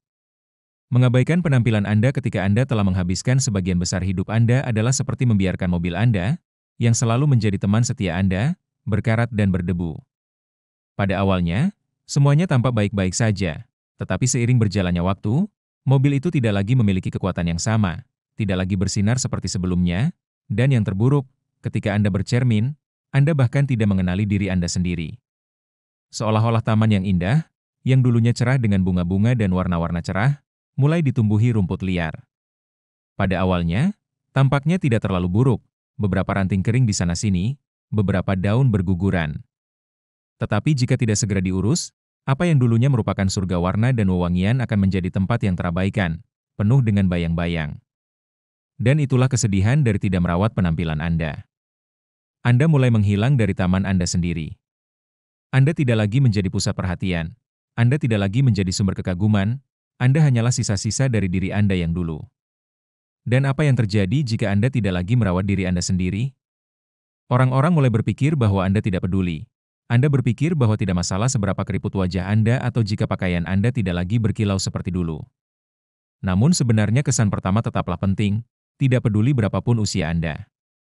Bagaimana Anda menampilkan diri Anda kepada orang lain juga mencerminkan bagaimana Anda melihat diri Anda sendiri. Dan ketika Anda memutuskan untuk mengabaikan penampilan Anda, apa yang sebenarnya Anda katakan adalah, saya tidak peduli apa yang mereka pikirkan tentang saya lagi. Dan itu bisa menjadi ramalan yang terpenuhi dengan sendirinya. Karena jika Anda tidak peduli dengan penampilan Anda, mengapa Anda mengharapkan orang lain untuk peduli? Tentu saja, bukan berarti Anda harus mengenakan setelan mewah setiap hari atau mempertahankan penampilan yang sempurna setiap saat. Tidak ada yang mengharapkan Anda untuk menjadi orang yang sama seperti saat Anda masih muda, tetapi penting untuk berusaha menunjukkan kepada dunia bahwa Anda menghargai diri sendiri. Karena pada akhirnya, penampilan Anda juga mencerminkan perasaan Anda terhadap diri sendiri. Dan jika Anda merasa tidak nyaman, akan lebih sulit bagi orang lain untuk merasa nyaman dengan Anda. Jadi, lain kali jika Anda berpikir untuk membiarkan diri Anda sendiri, ingatlah bahwa penampilan Anda bukan hanya cerminan fisik, tetapi juga cerminan sikap Anda terhadap diri sendiri. Jika Anda tidak merawat diri sendiri, bagaimana Anda bisa mengharapkan orang lain untuk merawat Anda? Citra yang Anda tampilkan adalah surat lamaran yang dilihat dunia. Dan Anda berhak untuk tampil sebaik mungkin, selalu. Agar tidak tergelincir ke dalam pengabaian penampilan Anda, penting untuk memahami bahwa merawat diri sendiri bukan hanya tentang mempertahankan citra eksternal, tetapi tentang menunjukkan diri Anda kepada dunia dengan martabat dan rasa hormat yang layak Anda dapatkan. Penampilan, dalam banyak hal, merupakan cerminan dari perasaan Anda tentang diri Anda sendiri. Ini bukan tentang memenuhi standar kecantikan, tetapi tentang menyampaikan kesejahteraan dan harga diri Anda melalui kehadiran Anda. Bayangkan Anda adalah sebuah buku yang ditinggalkan di rak tanpa dibuka selama bertahun-tahun. Isinya masih berharga, tetapi jika sampulnya berdebu dan kusut, kemungkinan besar tidak ada yang akan berhenti untuk membacanya.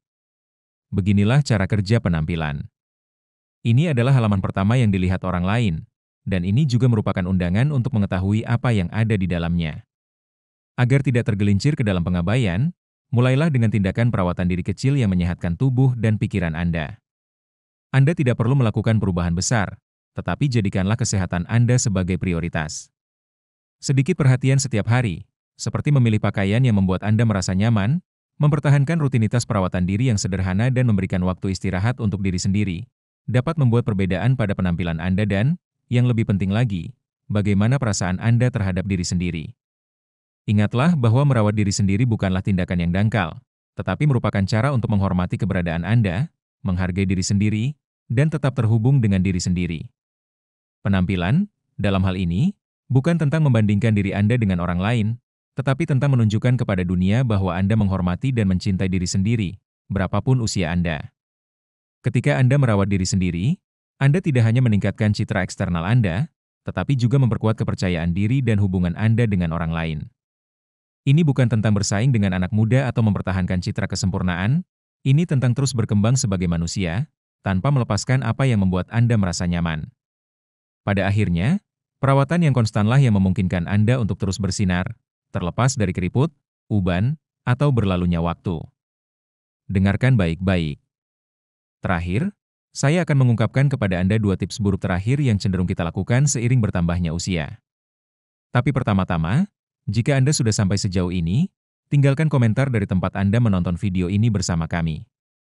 Saya mendorong Anda untuk berlangganan jika Anda belum menjadi bagian dari komunitas kami dan memberikan komentar Anda. Itu sangat penting bagi kami. Jadi, sekarang, mari kita bahas 2 hal tidak menyenangkan yang kita lakukan seiring bertambahnya usia. Dan nomor 2 di atas ini adalah membual tentang pencapaian Anda. Bayangkan Anda sedang berada di sebuah pertemuan keluarga, dikelilingi oleh anak-anak, cucu dan teman-teman lama Anda. Percakapan mengalir secara alami sampai, tiba-tiba, Bibi Charmaine yang berusia 78 tahun melontarkan kalimat yang mengubah suasana. Pada usia Anda, saya sudah mencapai ini, itu, dan yang lainnya, dan semuanya dengan usaha saya sendiri. Sejak saat itu, percakapan berubah menjadi monolog tanpa akhir, di mana ia mengulas semua pencapaiannya, tanpa menyisakan ruang untuk orang lain. Apa yang tampak seperti sore yang santai berubah menjadi parade kemenangan masa lalu. Terdengar tidak asing? Ini adalah sikap saya yang melakukannya dulu yang terus-menerus memamerkan berapa banyak pencapaian yang telah Anda kumpulkan. Seolah-olah hidup Anda adalah sebuah album piala yang harus dibagikan di setiap kesempatan. Setiap percakapan menjadi kesempatan untuk menyoroti keberhasilan Anda sendiri, bahkan jika topiknya tidak ada hubungannya dengan Anda. Anak Anda memberitahu Anda betapa bangganya dia dengan proyek terbarunya di tempat kerja dan Anda, sambil tersenyum, menyela.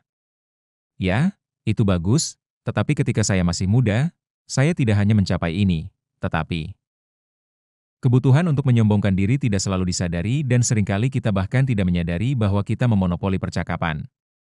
Apa yang dimulai sebagai sebuah anekdot menjadi sebuah kompetisi di mana satu-satunya ukuran nilai adalah siapa yang mencapai lebih banyak, siapa yang lebih sukses.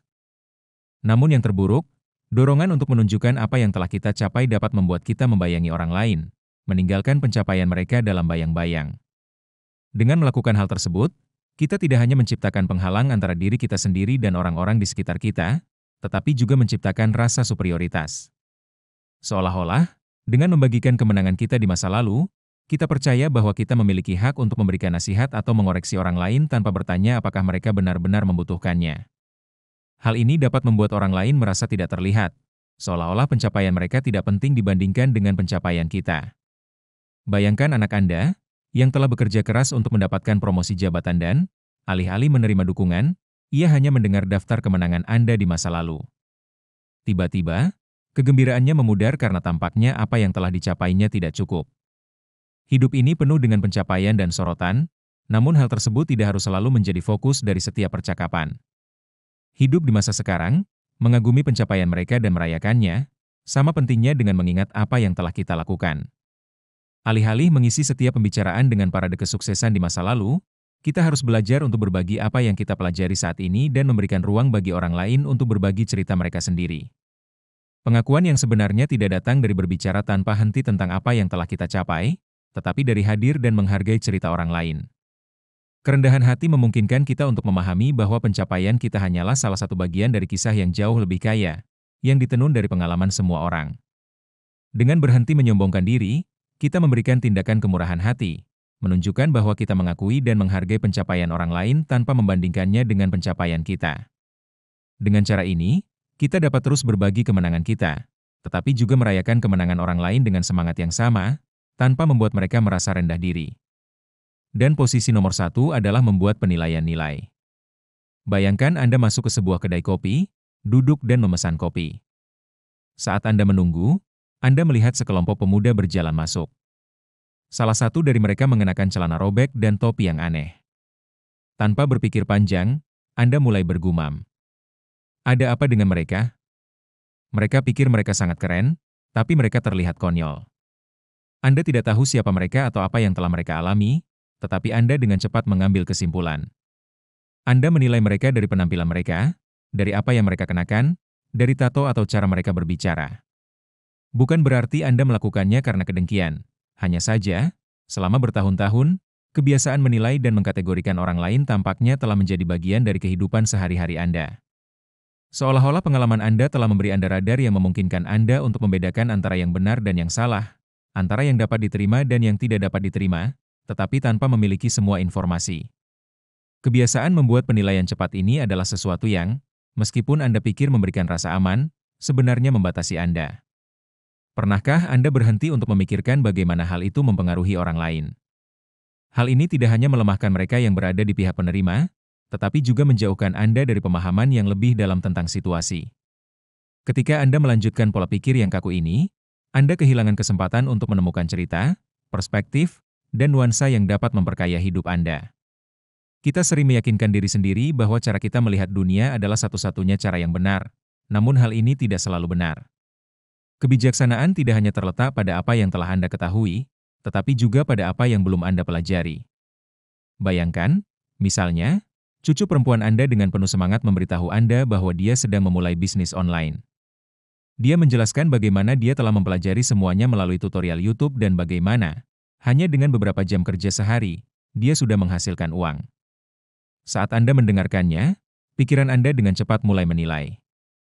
Bisnis online? Saya bekerja seumur hidup dalam pekerjaan tetap, dengan jam kerja tetap dan atasan, dan sekarang anak muda berpikir bahwa dengan beberapa foto di jejaring sosial, mereka sudah menghasilkan uang. Apakah mereka pikir mereka adalah pengusaha dengan itu? Pada saat itu, tanpa mengetahui apapun tentang dedikasi yang telah diberikan oleh cucu Anda ke dalam proyeknya, Anda berpegang teguh pada gagasan yang sudah terbentuk sebelumnya bahwa pekerjaan yang sesungguhnya haruslah tradisional. Namun Anda melewatkan sebuah kesempatan besar. Pahamilah bagaimana generasi baru menciptakan jalan mereka sendiri, menggunakan teknologi untuk menemukan kembali diri mereka sendiri. Jika Anda terbuka untuk mendengarkan tanpa prasangka, Anda akan menemukan dunia baru dan mungkin belajar sesuatu yang dapat membantu Anda menemukan kembali diri Anda. Masalahnya dengan membuat penilaian yang cepat adalah bahwa kita mengunci diri kita sendiri ke dalam lingkaran setan pemikiran yang kaku. Kita lupa bahwa generasi berubah, konteks berbeda dan pengalaman orang lain tidak selalu sama dengan pengalaman kita. Alih-alih terbuka terhadap ide-ide baru, kita lebih suka berpegang teguh pada kepastian kita. Namun, pendekatan ini, selain membatasi kita, juga dapat mengasingkan kita dari orang-orang yang dekat dengan kita. Ketika kita terus-menerus menilai anak muda dari cara mereka berpakaian, berbicara, atau berpikir, kita membuat mereka merasa disalahpahami dan hal ini menciptakan penghalang yang tak terlihat di antara kita. Penilaian yang terus-menerus ini, betapapun kecilnya, dapat menjadi penghalang untuk membangun hubungan yang nyata dan mendalam dengan orang-orang di sekitar kita. Bayangkan bagaimana perasaan anak atau cucu Anda jika Anda selalu menghakimi mereka tanpa mendengarkan, jika Anda tidak memberi mereka kesempatan untuk mengekspresikan diri mereka sendiri tanpa langsung dikritik. Dengan membuat penilaian yang cepat, kita mengisolasi diri kita sendiri, kehilangan kesempatan untuk memahami dunia yang sedang berubah. Generasi baru memiliki banyak hal untuk diajarkan kepada kita dan jika kita berhenti menghakimi, kita bisa belajar dari mereka. Daripada menekan tombol evaluasi setiap kali seseorang mengekspresikan diri mereka, kita bisa meluangkan waktu sejenak untuk benar-benar mendengarkan, untuk memahami apa yang orang tersebut ingin sampaikan kepada Anda. Tanyakan pada diri sendiri, mengapa orang ini berpikir seperti ini? Apa yang bisa diajarkan oleh perspektif mereka kepada saya? Mengadopsi sikap yang lebih ingin tahu dan tidak terlalu kritis akan memungkinkan kita untuk membuka pintu untuk saling belajar dan memahami. Ini adalah proses yang mengundang kita untuk mempertanyakan prasangka kita dan merenungkan apakah pendapat kita didasarkan pada fakta-fakta nyata atau hanya stereotip yang kita peroleh dari waktu ke waktu. Menyadari bahwa dunia terus berubah adalah kuncinya. Generasi baru memiliki cara pandang terhadap kehidupan yang mungkin berbeda dengan kita, namun bukan berarti cara pandang tersebut kurang valid. Setiap orang, setiap saat memiliki sesuatu yang unik untuk ditawarkan dan dengan membuka diri terhadap perbedaan-perbedaan itu, kita memperkaya perspektif kita sendiri. Penilaian seringkali muncul secara otomatis dan tanpa kita sadari, jadi penting untuk berhenti sejenak dan merenung sebelum memberikan pendapat. Meluangkan waktu sejenak untuk berpikir dan bernapas bisa jadi cukup untuk mempertimbangkan kembali situasi dari sudut pandang yang lain dan menghindari terburu-buru dalam memberikan penilaian. Kebijaksanaan tidak hanya datang dari pengalaman pribadi kita, tetapi dari kemampuan kita untuk belajar dari orang lain, dari ide-ide baru dan dari perspektif yang berbeda dari kita. Dunia ini penuh dengan nuansa dan kebijaksanaan sejati terletak pada menjaga pikiran tetap terbuka dan bersedia menjelajahi hal-hal yang tidak diketahui. Dengan melepaskan penilaian langsung, kita memberi diri kita kesempatan untuk menjalani kehidupan yang lebih diperkaya, di mana setiap pertemuan dan setiap percakapan mengajarkan kita sesuatu yang baru. Kita telah sampai pada bagian akhir. Sekarang Anda telah mengetahui hal-hal tidak menyenangkan yang sering dilakukan oleh orang yang lebih tua. Saya ingin mendengar suara Anda. Manakah dari poin-poin di atas yang Anda kenal? Apakah Anda pernah mengalami situasi yang serupa dengan yang di atas? Bagaimana Anda menjalani hidup Anda hari ini? Tinggalkan komentar di bawah ini. Saya ingin sekali mendengar pengalaman Anda dan pendapat Anda tentang hal tersebut. Terima kasih banyak telah menonton. Sampai jumpa lagi. Menjadi tua sangat mirip dengan sebuah rumah yang memiliki sejarah bertahun-tahun. Pada awalnya, semuanya kokoh dan berfungsi dengan sempurna, tetapi seiring berjalannya waktu, retakan mulai muncul. Pintu yang tidak lagi menutup dengan benar, pipa dengan kebocoran kecil atau noda di dinding yang tampaknya tidak signifikan tetapi ada di sana. Dan lucunya, kita menjadi begitu terbiasa dengan kekurangan-kekurangan ini sehingga kita tidak lagi menyadarinya, meskipun itu terlihat jelas bagi orang lain.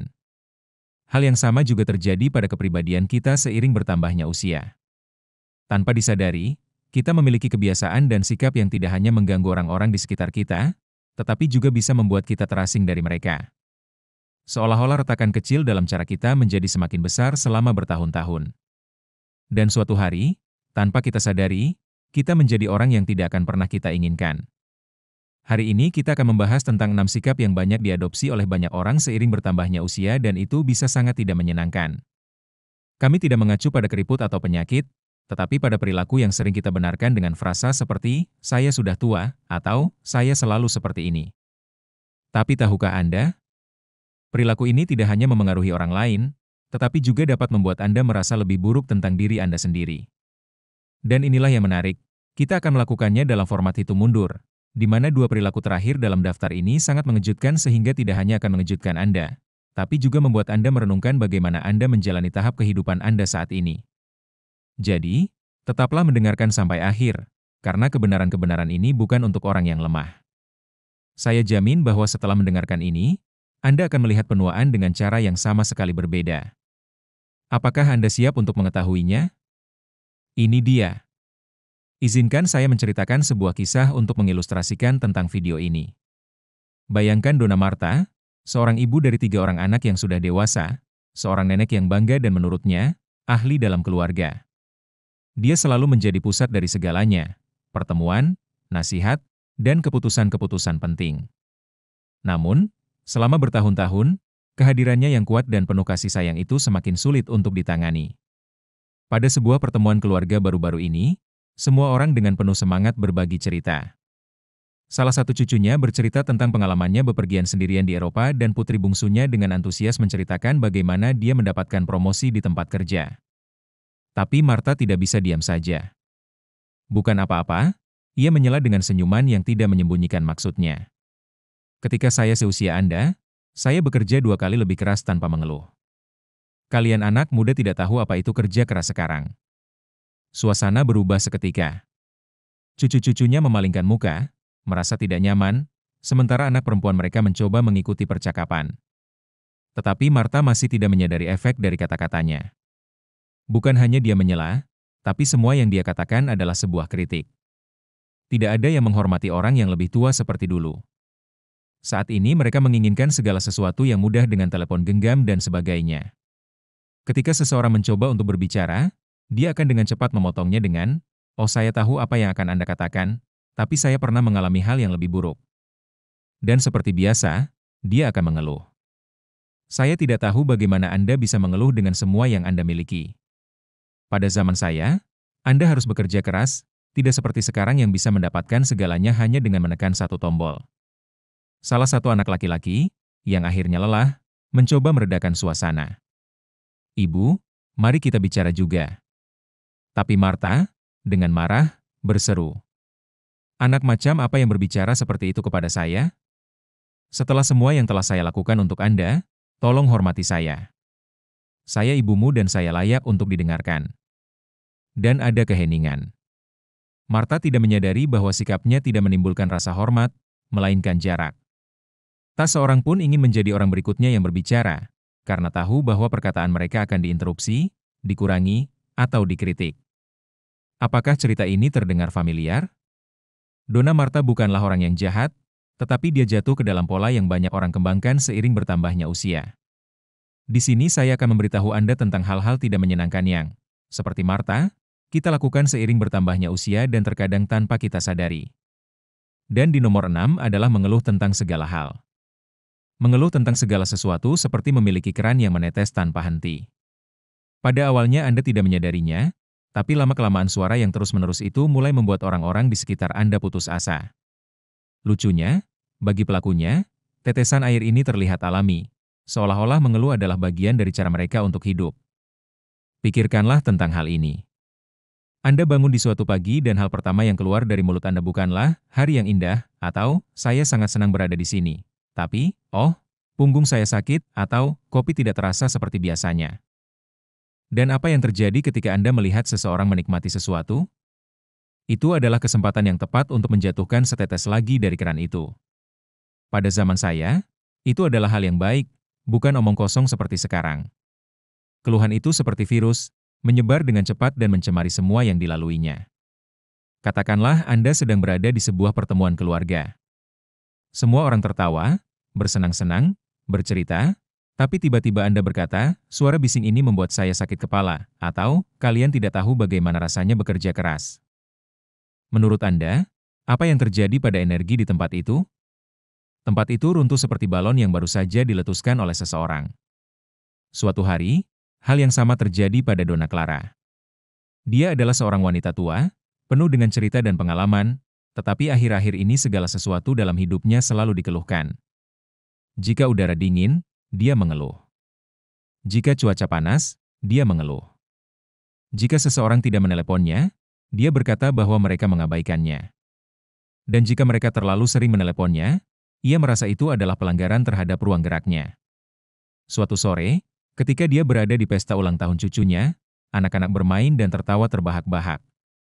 Namun Clara, bukannya menikmati, ia malah bergumam, "Benar-benar skandal.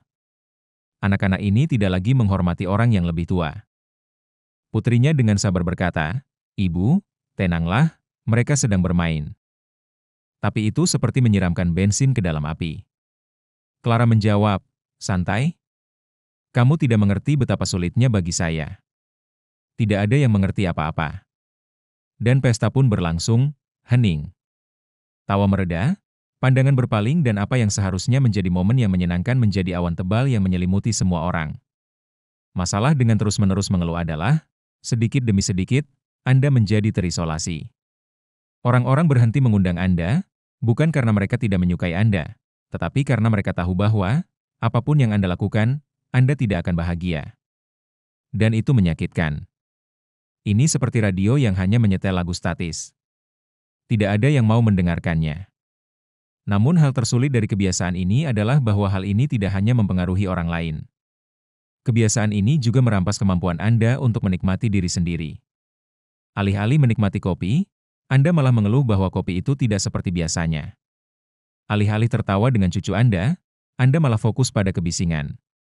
Dan pada akhirnya, keluhan-keluhan itu menjadi gema yang terus-menerus mengikuti Anda kemana-mana, mengubah momen-momen indah menjadi kenangan pahit. Sekarang, saya bertanya kepada Anda, apakah Anda ingin menjadi keran yang tidak ingin diperbaiki oleh siapapun karena melelahkan? Atau apakah Anda lebih suka menjadi orang yang kehadirannya menyenangkan? Seseorang yang, terlepas dari penyakitnya, berhasil melihat hal-hal baik dalam hal-hal kecil? Karena menjadi tua tidak harus identik dengan kepahitan. Seharusnya seperti anggur yang semakin baik seiring bertambahnya usia, bukan seperti ketukan yang tidak ingin didengar oleh siapapun. Untuk menghindari kebiasaan mengeluh terus-menerus, hal pertama yang harus dilakukan adalah melatih pikiran Anda untuk mengenali saat-saat keluhan sebelum keluar dari mulut Anda. Seperti halnya ketika Anda menyadari bahwa keran air bocor dan memutuskan untuk memperbaikinya sebelum menyebabkan banjir, Anda bisa belajar untuk menghentikan keluhan-keluhan kecil itu sebelum menumpuk. Kapanpun Anda menemukan diri Anda hampir mengeluh, berhentilah sejenak dan tanyakan pada diri Anda, apakah itu benar-benar layak? Pikirkan tentang apa yang ada di sekitar Anda, hal-hal kecil yang masih memiliki nilai. Anda mungkin tidak selalu bisa mengendalikan rasa sakit atau kesulitan, tetapi Anda bisa mengendalikan bagaimana Anda memilih untuk menghadapinya. Daripada berfokus pada apa yang tidak berhasil, cobalah untuk melihat apa yang berhasil. Jika punggung Anda sakit, mengapa tidak bersyukur bahwa Anda memiliki tubuh yang masih memungkinkan Anda untuk berjalan, meskipun perlahan? Jika kopi Anda tidak lagi terasa sama, mungkin inilah saat yang tepat untuk bereksperimen dengan sesuatu yang baru. Jeda sejenak itu, perubahan perspektif dapat mengubah keluhan menjadi peluang. Dan jangan lupakan orang-orang di sekitar Anda. Jika suasana penuh dengan tawa dan sukacita, alih-alih berkontribusi pada suasana yang serba buruk, bergabunglah dengan mereka, keluarkan tawa atau bahkan berbagi sesuatu yang positif dari hari Anda.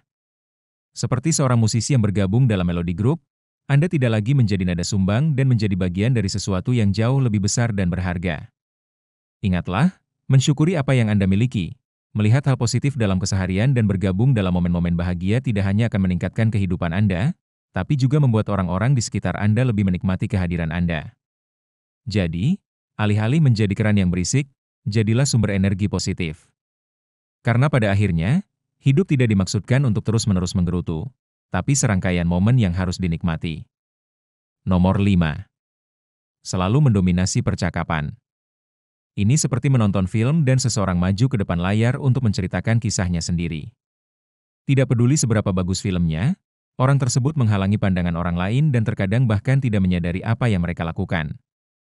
Don Ricardo, seorang pria bijak dengan banyak cerita, biasa menjadi pusat perhatian di setiap pertemuan keluarga. Pada awalnya, semua orang mendengarkannya dengan penuh minat, tetapi seiring berjalannya waktu, cerita yang sama diulang-ulang dan antusiasme anak dan cucunya mulai memudar. Ketika selalu berusaha untuk mendominasi percakapan, pesan tersiratnya adalah, apa yang harus saya katakan lebih penting daripada apa yang harus Anda bagikan. Perilaku ini tidak selalu jahat. Don Ricardo tidak ingin menyakiti siapapun, tetapi keinginannya untuk didengar membuatnya lupa akan pentingnya mendengarkan. Dalam sebuah percakapan, seperti halnya dalam sebuah tarian, setiap orang harus memiliki ruang. Jika hanya satu yang memimpin, yang lain akan berdiri tanpa tahu apa yang harus dilakukan. Ketika kita mendominasi percakapan, orang lain akan terdiam, bukan karena tidak ada yang ingin mereka katakan, tetapi karena mereka merasa tidak akan didengar. Akibatnya, hubungan menjadi terputus dan interaksi menjadi sepi. Don Ricardo mulai menyadari bahwa cucu-cucunya tidak lagi terlalu sering mencarinya. Meskipun mereka menyapanya dengan hangat, mereka akan pergi karena mereka tidak bisa berbicara dengannya, hanya mendengarkan. Kuncinya adalah melepaskan mikrofon dan memberikan ruang kepada orang lain untuk menceritakan kisah mereka. Apa yang benar-benar menghubungkan orang bukanlah siapa yang paling banyak bicara, tetapi siapa yang tahu bagaimana cara mendengarkan. Alih-alih menjadi kakek yang selalu ingin mengatakan sesuatu, tanyakan pada diri sendiri, siapakah saya ketika saya membiarkan orang lain bersinar? Dalam percakapan, seperti halnya dalam kehidupan, terkadang lebih sedikit lebih baik. Agar tidak terjebak dalam kebiasaan mendominasi percakapan, ingatlah bahwa nilai dari sebuah percakapan bukan pada kuantitas kata-kata, tetapi pada kualitas dari apa yang kita dengar. Bayangkan bahwa hidup adalah sebuah tarian di mana setiap orang harus bersinar. Jika kita tidak memberikan ruang kepada orang lain, kita akan kehilangan kesempatan untuk diperkaya oleh perspektif mereka. Lain kali ketika Anda berbicara, berhenti sejenak dan tanyakan pada diri Anda, apakah saya memberikan ruang bagi orang lain untuk mengekspresikan diri mereka? Setiap kata yang tidak terucapkan adalah kesempatan untuk terhubung lebih dalam. Ingat, diam juga memiliki kekuatan. Terkadang hal yang paling ampuh adalah membiarkan percakapan mengalir tanpa mencoba mengendalikannya.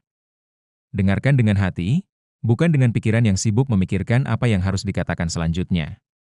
Dan ketika orang lain berbicara, ini bukan tentang menunggu giliran Anda, tetapi benar-benar mendengarkan. Biarkan orang lain bersinar, dan Anda akan menemukan bahwa hubungan menjadi lebih dalam dan lebih tulus. Pada akhirnya, warisan yang paling berharga adalah mengetahui kapan harus berbicara dan kapan harus mendengarkan. Kebijaksanaan sejati terletak pada memberikan ruang bagi suara orang lain untuk mendapatkan momen mereka di panggung kehidupan. 4. Menuntut penghormatan hanya karena usia. Menuntut penghormatan hanya karena usia seperti berpikir bahwa mobil tua, hanya karena memiliki banyak kilometer di atasnya, masih harus berada di lintasan balap yang sama dengan mobil baru. Namun, pada akhirnya, tidak peduli berapa usia mobil tersebut, yang terpenting adalah bagaimana mobil tersebut dapat dikendalikan, kualitas mesin, dan apakah mobil tersebut mampu beradaptasi dengan tantangan baru di jalan raya. Sekarang, bayangkan Donna Mercedes. Dia berusia 75 tahun dan semua orang mengenalnya sebagai wanita yang berkarakter. Dia selalu mendapatkan rasa hormat, dan ketika dia masuk ke sebuah ruangan, semua orang tahu bahwa dia memiliki sesuatu yang penting untuk dikatakan. Namun, selama bertahun-tahun, ada sesuatu yang mulai berubah. Dia menjadi semakin banyak menuntut. Orang-orang di sekitarnya mulai menyadari bahwa rasa hormatnya bukan lagi sesuatu yang diperoleh dari tindakannya, tetapi hanya karena usianya yang lebih tua. Seolah-olah hanya karena ia telah hidup lebih lama, ia berhak membuat semua orang diam ketika ia berbicara, dilayani tanpa pertanyaan, pendapatnya menjadi hukum, tidak peduli seberapa sesatnya. Lucu sekali bagaimana usia dapat membuat kita lupa bahwa rasa hormat tidak dipaksakan, melainkan diperoleh. Ini seperti ketika seorang koki meminta untuk dihormati hanya karena dia telah berada di dapur selama bertahun-tahun, tetapi tidak mau mempelajari resep atau teknik baru. Rasa hormat tidak hanya diperoleh dengan waktu, tetapi dengan sikap, dengan kerendahan hati untuk mengakui bahwa orang yang lebih muda pun dapat mengajari kita sesuatu. Donna Mercedes, misalnya, mulai merasa kesal setiap kali anak-anak muda mendiskusikan sesuatu yang tidak disukainya. Cucu-cucunya berbicara tentang teknologi, tentang cara-cara baru dalam bekerja, tentang bagaimana kehidupan telah berubah. Tapi dia hanya menganggapnya tidak penting, mengabaikan bahwa dunia terus berkembang dan terkadang ide-ide segarlah yang membuat segala sesuatunya menjadi lebih baik. Tapi apa yang mereka ketahui? Pada zaman saya dulu, semuanya lebih sederhana, katanya. Dan sementara dia berpegang teguh pada keyakinan lamanya, apa yang sebenarnya terjadi adalah dia kehilangan kesempatan untuk terhubung dengan mereka, untuk belajar dari mereka. Hal terburuk dari menuntut rasa hormat hanya karena usia Anda adalah Anda secara tidak sengaja mengisolasi diri Anda sendiri. Anak muda tidak berhenti menghormati Anda karena mereka tidak menyukai Anda, tetapi karena mereka tidak lagi melihat Anda sebagai seseorang yang mendengarkan mereka, sebagai seseorang yang tertarik dengan apa yang mereka pikirkan. Rasa hormat haruslah timbal balik, haruslah merupakan pertukaran yang konstan, bukan monolog sepihak. Ketika kita hanya menuntut rasa hormat tanpa menawarkan hal yang sama, apa yang sebenarnya kita capai adalah orang lain berhenti berbagi pengalaman, emosi, dan pemikiran mereka dengan kita. Pernahkah Anda berhenti sejenak untuk berpikir seperti apa dunia ini jika semua orang menuntut rasa hormat hanya karena mereka lebih tua? Sebuah tempat di mana orang-orang muda diam, bukan karena rasa hormat, tetapi karena takut, dan orang-orang yang lebih tua mengisolasi diri mereka sendiri di menara gading mereka, tidak mau mendengarkan atau belajar dari lingkungan mereka. Rasa hormat, kemudian, menjadi rutinitas kosong, tindakan mekanis yang tidak memiliki substansi. Jadi, mana yang Anda pilih? Menjadi seseorang yang menuntut rasa hormat hanya karena Anda telah hidup lebih lama, atau seseorang yang mendapatkannya dari hari ke hari dengan kerendahan hati, keterbukaan, dan kesediaan untuk mendengarkan? Karena kebijaksanaan sejati tidak diukur dalam hitungan tahun, tetapi bagaimana kita memilih untuk menjalani tahun-tahun tersebut, bagaimana kita berhubungan dengan orang lain dan seberapa besar kemauan kita untuk selalu belajar, tanpa memandang usia.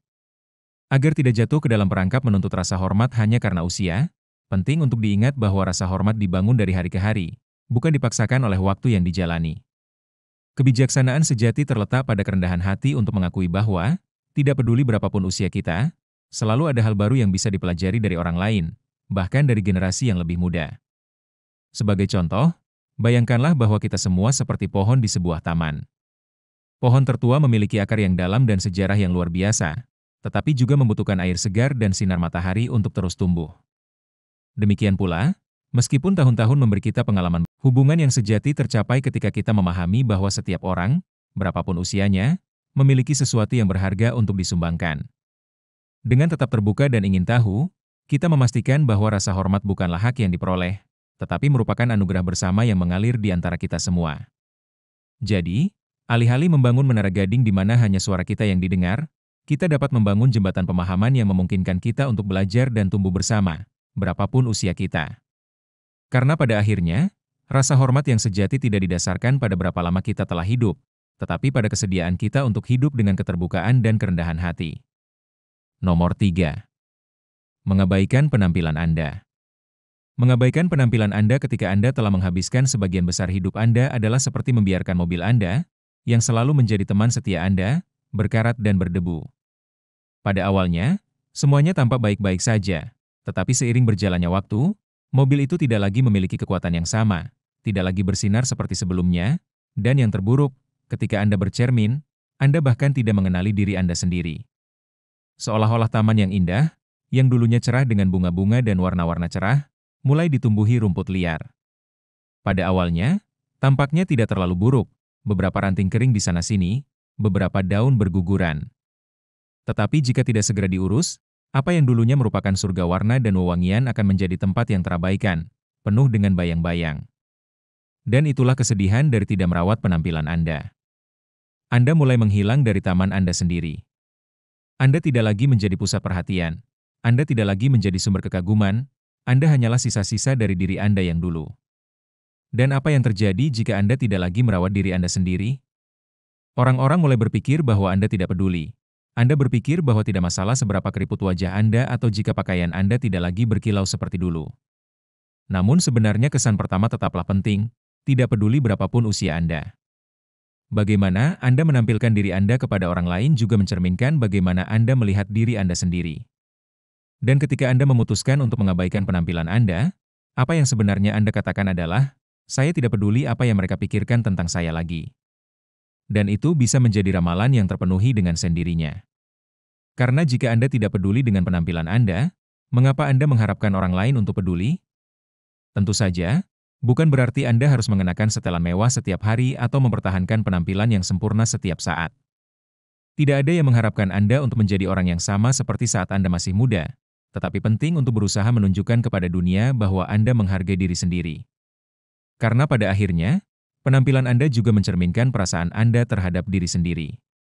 Dan jika Anda merasa tidak nyaman, akan lebih sulit bagi orang lain untuk merasa nyaman dengan Anda. Jadi, lain kali jika Anda berpikir untuk membiarkan diri Anda sendiri, ingatlah bahwa penampilan Anda bukan hanya cerminan fisik, tetapi juga cerminan sikap Anda terhadap diri sendiri.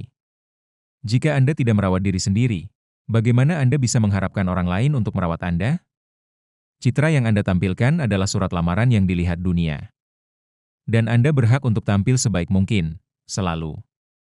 Agar tidak tergelincir ke dalam pengabaian penampilan Anda, penting untuk memahami bahwa merawat diri sendiri bukan hanya tentang mempertahankan citra eksternal, tetapi tentang menunjukkan diri Anda kepada dunia dengan martabat dan rasa hormat yang layak Anda dapatkan.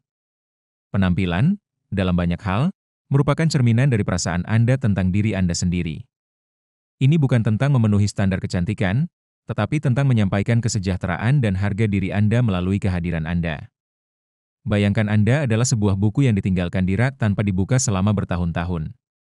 Isinya masih berharga, tetapi jika sampulnya berdebu dan kusut, kemungkinan besar tidak ada yang akan berhenti untuk membacanya. Beginilah cara kerja penampilan. Ini adalah halaman pertama yang dilihat orang lain, dan ini juga merupakan undangan untuk mengetahui apa yang ada di dalamnya. Agar tidak tergelincir ke dalam pengabaian, mulailah dengan tindakan perawatan diri kecil yang menyehatkan tubuh dan pikiran Anda. Anda tidak perlu melakukan perubahan besar, tetapi jadikanlah kesehatan Anda sebagai prioritas. Sedikit perhatian setiap hari, seperti memilih pakaian yang membuat Anda merasa nyaman, mempertahankan rutinitas perawatan diri yang sederhana dan memberikan waktu istirahat untuk diri sendiri, dapat membuat perbedaan pada penampilan Anda dan, yang lebih penting lagi, bagaimana perasaan Anda terhadap diri sendiri. Ingatlah bahwa merawat diri sendiri bukanlah tindakan yang dangkal, tetapi merupakan cara untuk menghormati keberadaan Anda, menghargai diri sendiri, dan tetap terhubung dengan diri sendiri. Penampilan, dalam hal ini, bukan tentang membandingkan diri Anda dengan orang lain, tetapi tentang menunjukkan kepada dunia bahwa Anda menghormati dan mencintai diri sendiri, berapapun usia Anda.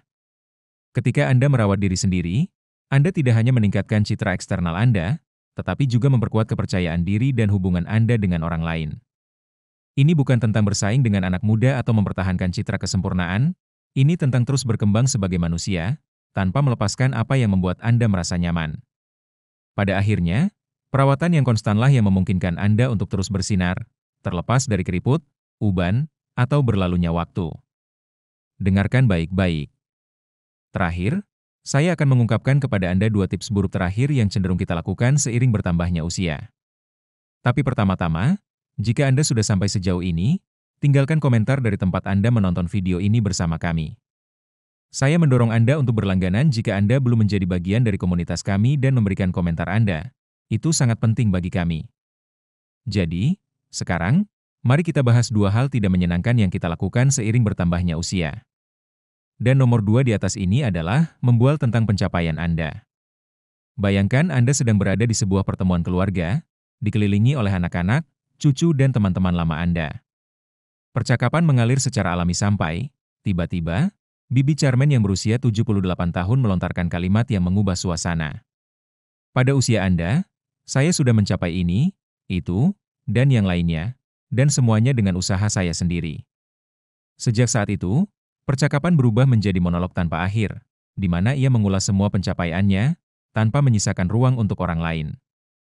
Apa yang tampak seperti sore yang santai berubah menjadi parade kemenangan masa lalu. Terdengar tidak asing?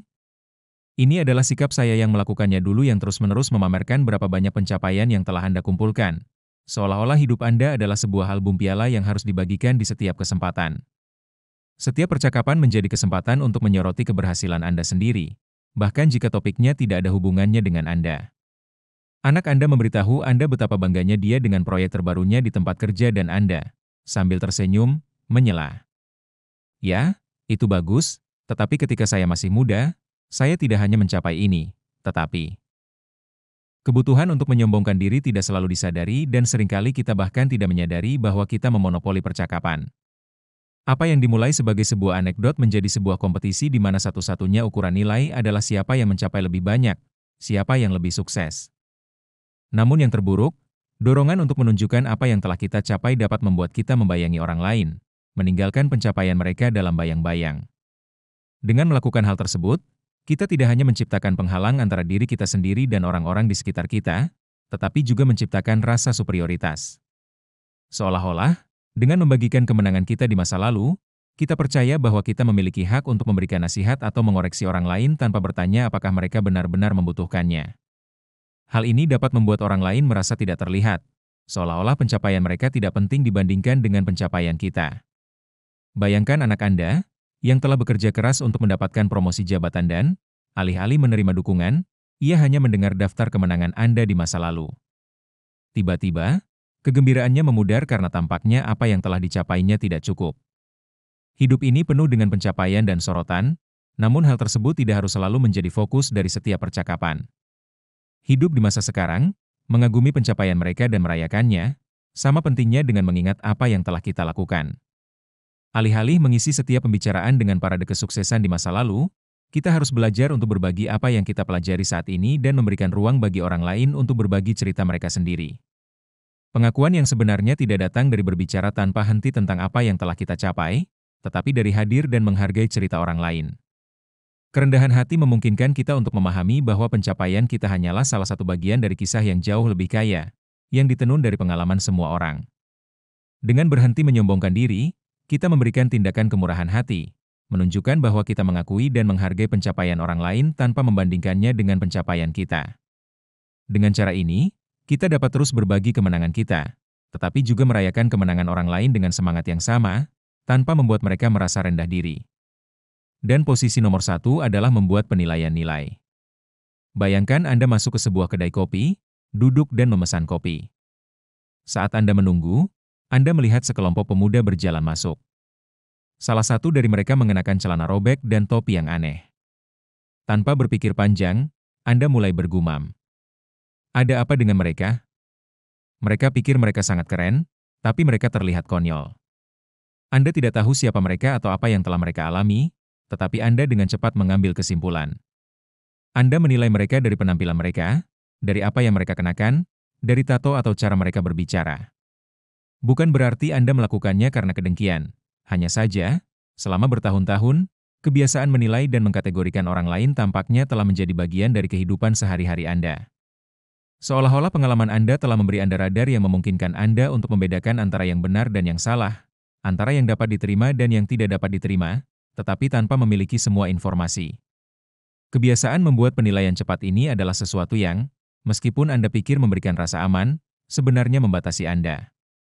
Pernahkah Anda berhenti untuk memikirkan bagaimana hal itu mempengaruhi orang lain? Hal ini tidak hanya melemahkan mereka yang berada di pihak penerima, tetapi juga menjauhkan Anda dari pemahaman yang lebih dalam tentang situasi. Ketika Anda melanjutkan pola pikir yang kaku ini, Anda kehilangan kesempatan untuk menemukan cerita, perspektif, dan nuansa yang dapat memperkaya hidup Anda. Kita sering meyakinkan diri sendiri bahwa cara kita melihat dunia adalah satu-satunya cara yang benar, namun hal ini tidak selalu benar. Kebijaksanaan tidak hanya terletak pada apa yang telah Anda ketahui, tetapi juga pada apa yang belum Anda pelajari. Bayangkan, misalnya, cucu perempuan Anda dengan penuh semangat memberitahu Anda bahwa dia sedang memulai bisnis online. Dia menjelaskan bagaimana dia telah mempelajari semuanya melalui tutorial YouTube dan bagaimana, hanya dengan beberapa jam kerja sehari, dia sudah menghasilkan uang. Saat Anda mendengarkannya, pikiran Anda dengan cepat mulai menilai. Bisnis online? Saya bekerja seumur hidup dalam pekerjaan tetap, dengan jam kerja tetap dan atasan, dan sekarang anak muda berpikir bahwa dengan beberapa foto di jejaring sosial, mereka sudah menghasilkan uang. Apakah mereka pikir mereka adalah pengusaha dengan itu? Pada saat itu, tanpa mengetahui apapun tentang dedikasi yang telah diberikan oleh cucu Anda ke dalam proyeknya, Anda berpegang teguh pada gagasan yang sudah terbentuk sebelumnya bahwa pekerjaan yang sesungguhnya haruslah tradisional. Namun Anda melewatkan sebuah kesempatan besar. Pahamilah bagaimana generasi baru menciptakan jalan mereka sendiri, menggunakan teknologi untuk menemukan kembali diri mereka sendiri. Jika Anda terbuka untuk mendengarkan tanpa prasangka, Anda akan menemukan dunia baru dan mungkin belajar sesuatu yang dapat membantu Anda menemukan kembali diri Anda. Masalahnya dengan membuat penilaian yang cepat adalah bahwa kita mengunci diri kita sendiri ke dalam lingkaran setan pemikiran yang kaku. Kita lupa bahwa generasi berubah, konteks berbeda dan pengalaman orang lain tidak selalu sama dengan pengalaman kita. Alih-alih terbuka terhadap ide-ide baru, kita lebih suka berpegang teguh pada kepastian kita. Namun, pendekatan ini, selain membatasi kita, juga dapat mengasingkan kita dari orang-orang yang dekat dengan kita. Ketika kita terus-menerus menilai anak muda dari cara mereka berpakaian, berbicara, atau berpikir, kita membuat mereka merasa disalahpahami dan hal ini menciptakan penghalang yang tak terlihat di antara kita. Penilaian yang terus-menerus ini, betapapun kecilnya, dapat menjadi penghalang untuk membangun hubungan yang nyata dan mendalam dengan orang-orang di sekitar kita. Bayangkan bagaimana perasaan anak atau cucu Anda jika Anda selalu menghakimi mereka tanpa mendengarkan, jika Anda tidak memberi mereka kesempatan untuk mengekspresikan diri mereka sendiri tanpa langsung dikritik. Dengan membuat penilaian yang cepat, kita mengisolasi diri kita sendiri, kehilangan kesempatan untuk memahami dunia yang sedang berubah. Generasi baru memiliki banyak hal untuk diajarkan kepada kita dan jika kita berhenti menghakimi, kita bisa belajar dari mereka. Daripada menekan tombol evaluasi setiap kali seseorang mengekspresikan diri mereka, kita bisa meluangkan waktu sejenak untuk benar-benar mendengarkan, untuk memahami apa yang orang tersebut ingin sampaikan kepada Anda. Tanyakan pada diri sendiri, mengapa orang ini berpikir seperti ini? Apa yang bisa diajarkan oleh perspektif mereka kepada saya? Mengadopsi sikap yang lebih ingin tahu dan tidak terlalu kritis akan memungkinkan kita untuk membuka pintu untuk saling belajar dan memahami. Ini adalah proses yang mengundang kita untuk mempertanyakan prasangka kita dan merenungkan apakah pendapat kita didasarkan pada fakta-fakta nyata atau hanya stereotip yang kita peroleh dari waktu ke waktu. Menyadari bahwa dunia terus berubah adalah kuncinya.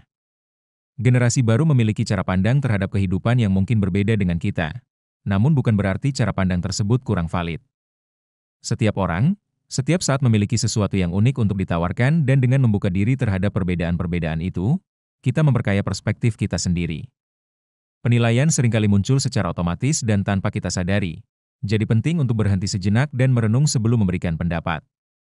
Meluangkan waktu sejenak untuk berpikir dan bernapas bisa jadi cukup untuk mempertimbangkan kembali situasi dari sudut pandang yang lain dan menghindari terburu-buru dalam memberikan penilaian.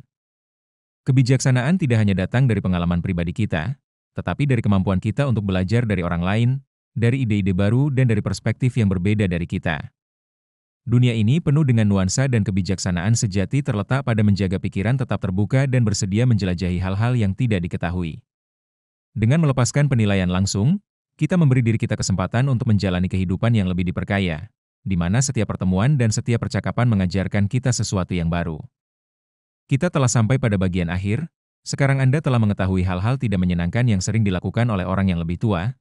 Saya ingin mendengar suara Anda. Manakah dari poin-poin di atas yang Anda kenal?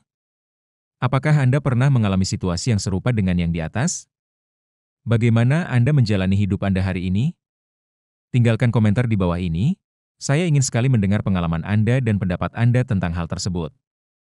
Terima kasih banyak telah menonton. Sampai jumpa lagi. Berikut adalah 4 kebiasaan yang umum dilakukan oleh orang-orang yang berumur panjang yang menurut penelitian ilmiah baik untuk kesehatan Anda. Asupan protein yang cukup.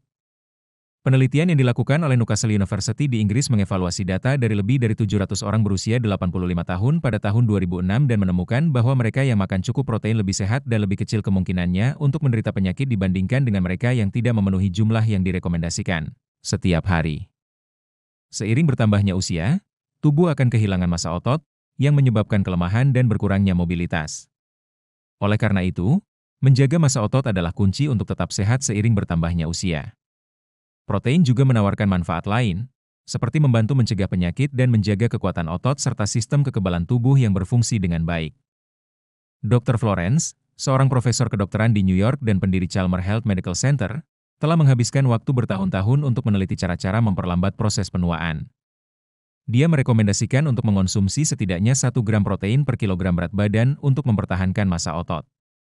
Sumber protein yang sehat untuk manula antara lain daging, ikan, telur, produk susu, lentil dan kacang-kacangan dan tahu. 2. Aktivitas fisik sedang. Selain asupan protein yang cukup, olahraga yang konsisten membantu menjaga massa otot dan mencegah masalah tulang. Sebuah penelitian terhadap ribuan orang lanjut usia di Cina menemukan bahwa mereka melakukan berbagai bentuk olahraga ringan untuk menghindari dampak negatif terhadap kesehatan dan kemungkinan cedera. Penelitian terbaru menunjukkan bahwa mereka yang berolahraga secara teratur mengurangi kemungkinan kematian dini sebesar 41%. Selain itu, aktivitas fisik yang sering dilakukan memungkinkan orang dewasa yang lebih tua untuk meningkatkan kepadatan tulang, mengontrol kadar glukosa, menjaga tekanan darah tetap stabil, dan mengurangi risiko demensia. 3. Makan coklat hitam. Coklat hitam, dengan kandungan kakao 70 hingga 90%, memiliki kandungan gula yang lebih rendah daripada coklat susu dan menawarkan beberapa manfaat kesehatan. Coklat hitam telah lama dikenal baik untuk orang lanjut usia, terutama karena kandungan antioksidannya yang tinggi. Senyawa ini dikaitkan dengan penurunan tekanan darah dan kolesterol LDL, meningkatkan sirkulasi otak dan melindungi dari penyakit neurodegeneratif seperti penyakit Alzheimer. Para ilmuwan Italia telah menemukan bahwa coklat hitam dapat meningkatkan kualitas tidur pada orang paruh baya. Selain itu, sebuah penelitian yang diterbitkan dalam jurnal Physiology and Behavior menunjukkan bahwa coklat hitam secara signifikan dapat meningkatkan penglihatan pada orang dewasa yang lebih tua. Sering mengonsumsi coklat juga membantu mengurangi stres dan kecemasan. Feniletilamina dalam coklat merangsang otak untuk melepaskan endorfin, yang menciptakan perasaan nyaman yang menyenangkan. 4. Suplemen vitamin D. Vitamin D, yang dikenal sebagai vitamin sinar matahari, telah terbukti memainkan peran kunci dalam sejumlah fungsi tubuh yang vital. Kekurangan vitamin ini dapat menyebabkan kondisi seperti kerapuhan tulang, nyeri sendi, kelelahan otot, dan penurunan efisiensi sistem kekebalan tubuh. Sebuah penelitian pada tahun 2017, yang melibatkan lebih dari 5.600 orang lanjut usia, mengungkapkan bahwa mereka yang mengonsumsi suplemen vitamin D lebih sedikit mengalami perasaan kesepian dan depresi. Selain meningkatkan kualitas tidur mereka, menjaga kesehatan mental memiliki efek yang cukup besar pada umur panjang. Selain itu, vitamin D telah membantu orang dewasa yang lebih tua untuk menghindari kanker dan infeksi, serta menjaga kesehatan mulut dan memperkuat tulang mereka. Untuk mengoptimalkan penyerapan vitamin D, disarankan untuk mengombinasikannya dengan makanan yang kaya omega-3, seperti salmon atau telur. Untuk hidup lebih lama, tambahkan 2 kebiasaan ini. 1. Latihlah pikiran Anda lebih banyak. Otak manusia juga mulai menunjukkan tanda-tanda penuaan seiring bertambahnya usia. Penyakit seperti Alzheimer atau pikun adalah beberapa kondisi yang paling umum terkait usia. Untuk alasan ini, sangat penting untuk mencegah kemunduran otak untuk membantu meningkatkan kesehatan dan umur panjang. Penggunaan otak secara teratur dapat membantu memperlambat penuaan kognitif. Penelitian terbaru menunjukkan bahwa terlibat dalam kegiatan seperti memecahkan teka-teki, membaca, mempelajari bahasa baru dan berpartisipasi dalam tugas-tugas intelektual dapat bermanfaat dalam menjaga kesehatan mental. 2. Memupuk hubungan sosial. Memiliki pola pikir yang optimis dan merasa dicintai akan berkontribusi pada kebahagiaan dan umur yang lebih panjang. Tetaplah terhubung dengan keluarga dan teman untuk meningkatkan semangat dan menumbuhkan sikap positif. Penelitian telah menunjukkan bahwa orang yang memiliki hubungan sosial yang kuat dan positif cenderung hidup lebih lama dan tidak mudah terserang penyakit. Kesepian dan perasaan terisolasi dapat berdampak buruk bagi kesehatan, sehingga menjaga ikatan sosial sangat penting untuk kesehatan mental dan fisik. Kami berterima kasih karena Anda telah bergabung dengan kami dalam mengeksplorasi pengetahuan berharga ini untuk kehidupan yang sehat dan memuaskan seiring bertambahnya usia. Mulai dari memahami relevansi gizi seimbang dan manajemen hubungan, hingga mengidentifikasi tanda-tanda kesehatan yang baik dan menerapkan praktik-praktik untuk umur panjang, kita telah membahas banyak hal hari ini. Apa yang Anda dapatkan dari video ini? Kami ingin mendengar pendapat Anda, jadi tinggalkan komentar di bawah ini dengan sesuatu yang telah Anda pelajari yang Anda rencanakan untuk diterapkan dalam hidup Anda. Jika Anda menyukai video ini, silakan tinggalkan komentar di bawah ini dan jangan lupa untuk menyukai, membagikan, dan berlangganan saluran YouTube kami untuk mendapatkan lebih banyak konten serupa. Dukungan Anda memungkinkan kami untuk terus memberikan informasi dan motivasi yang berharga. Terima kasih telah bergabung dengan kami.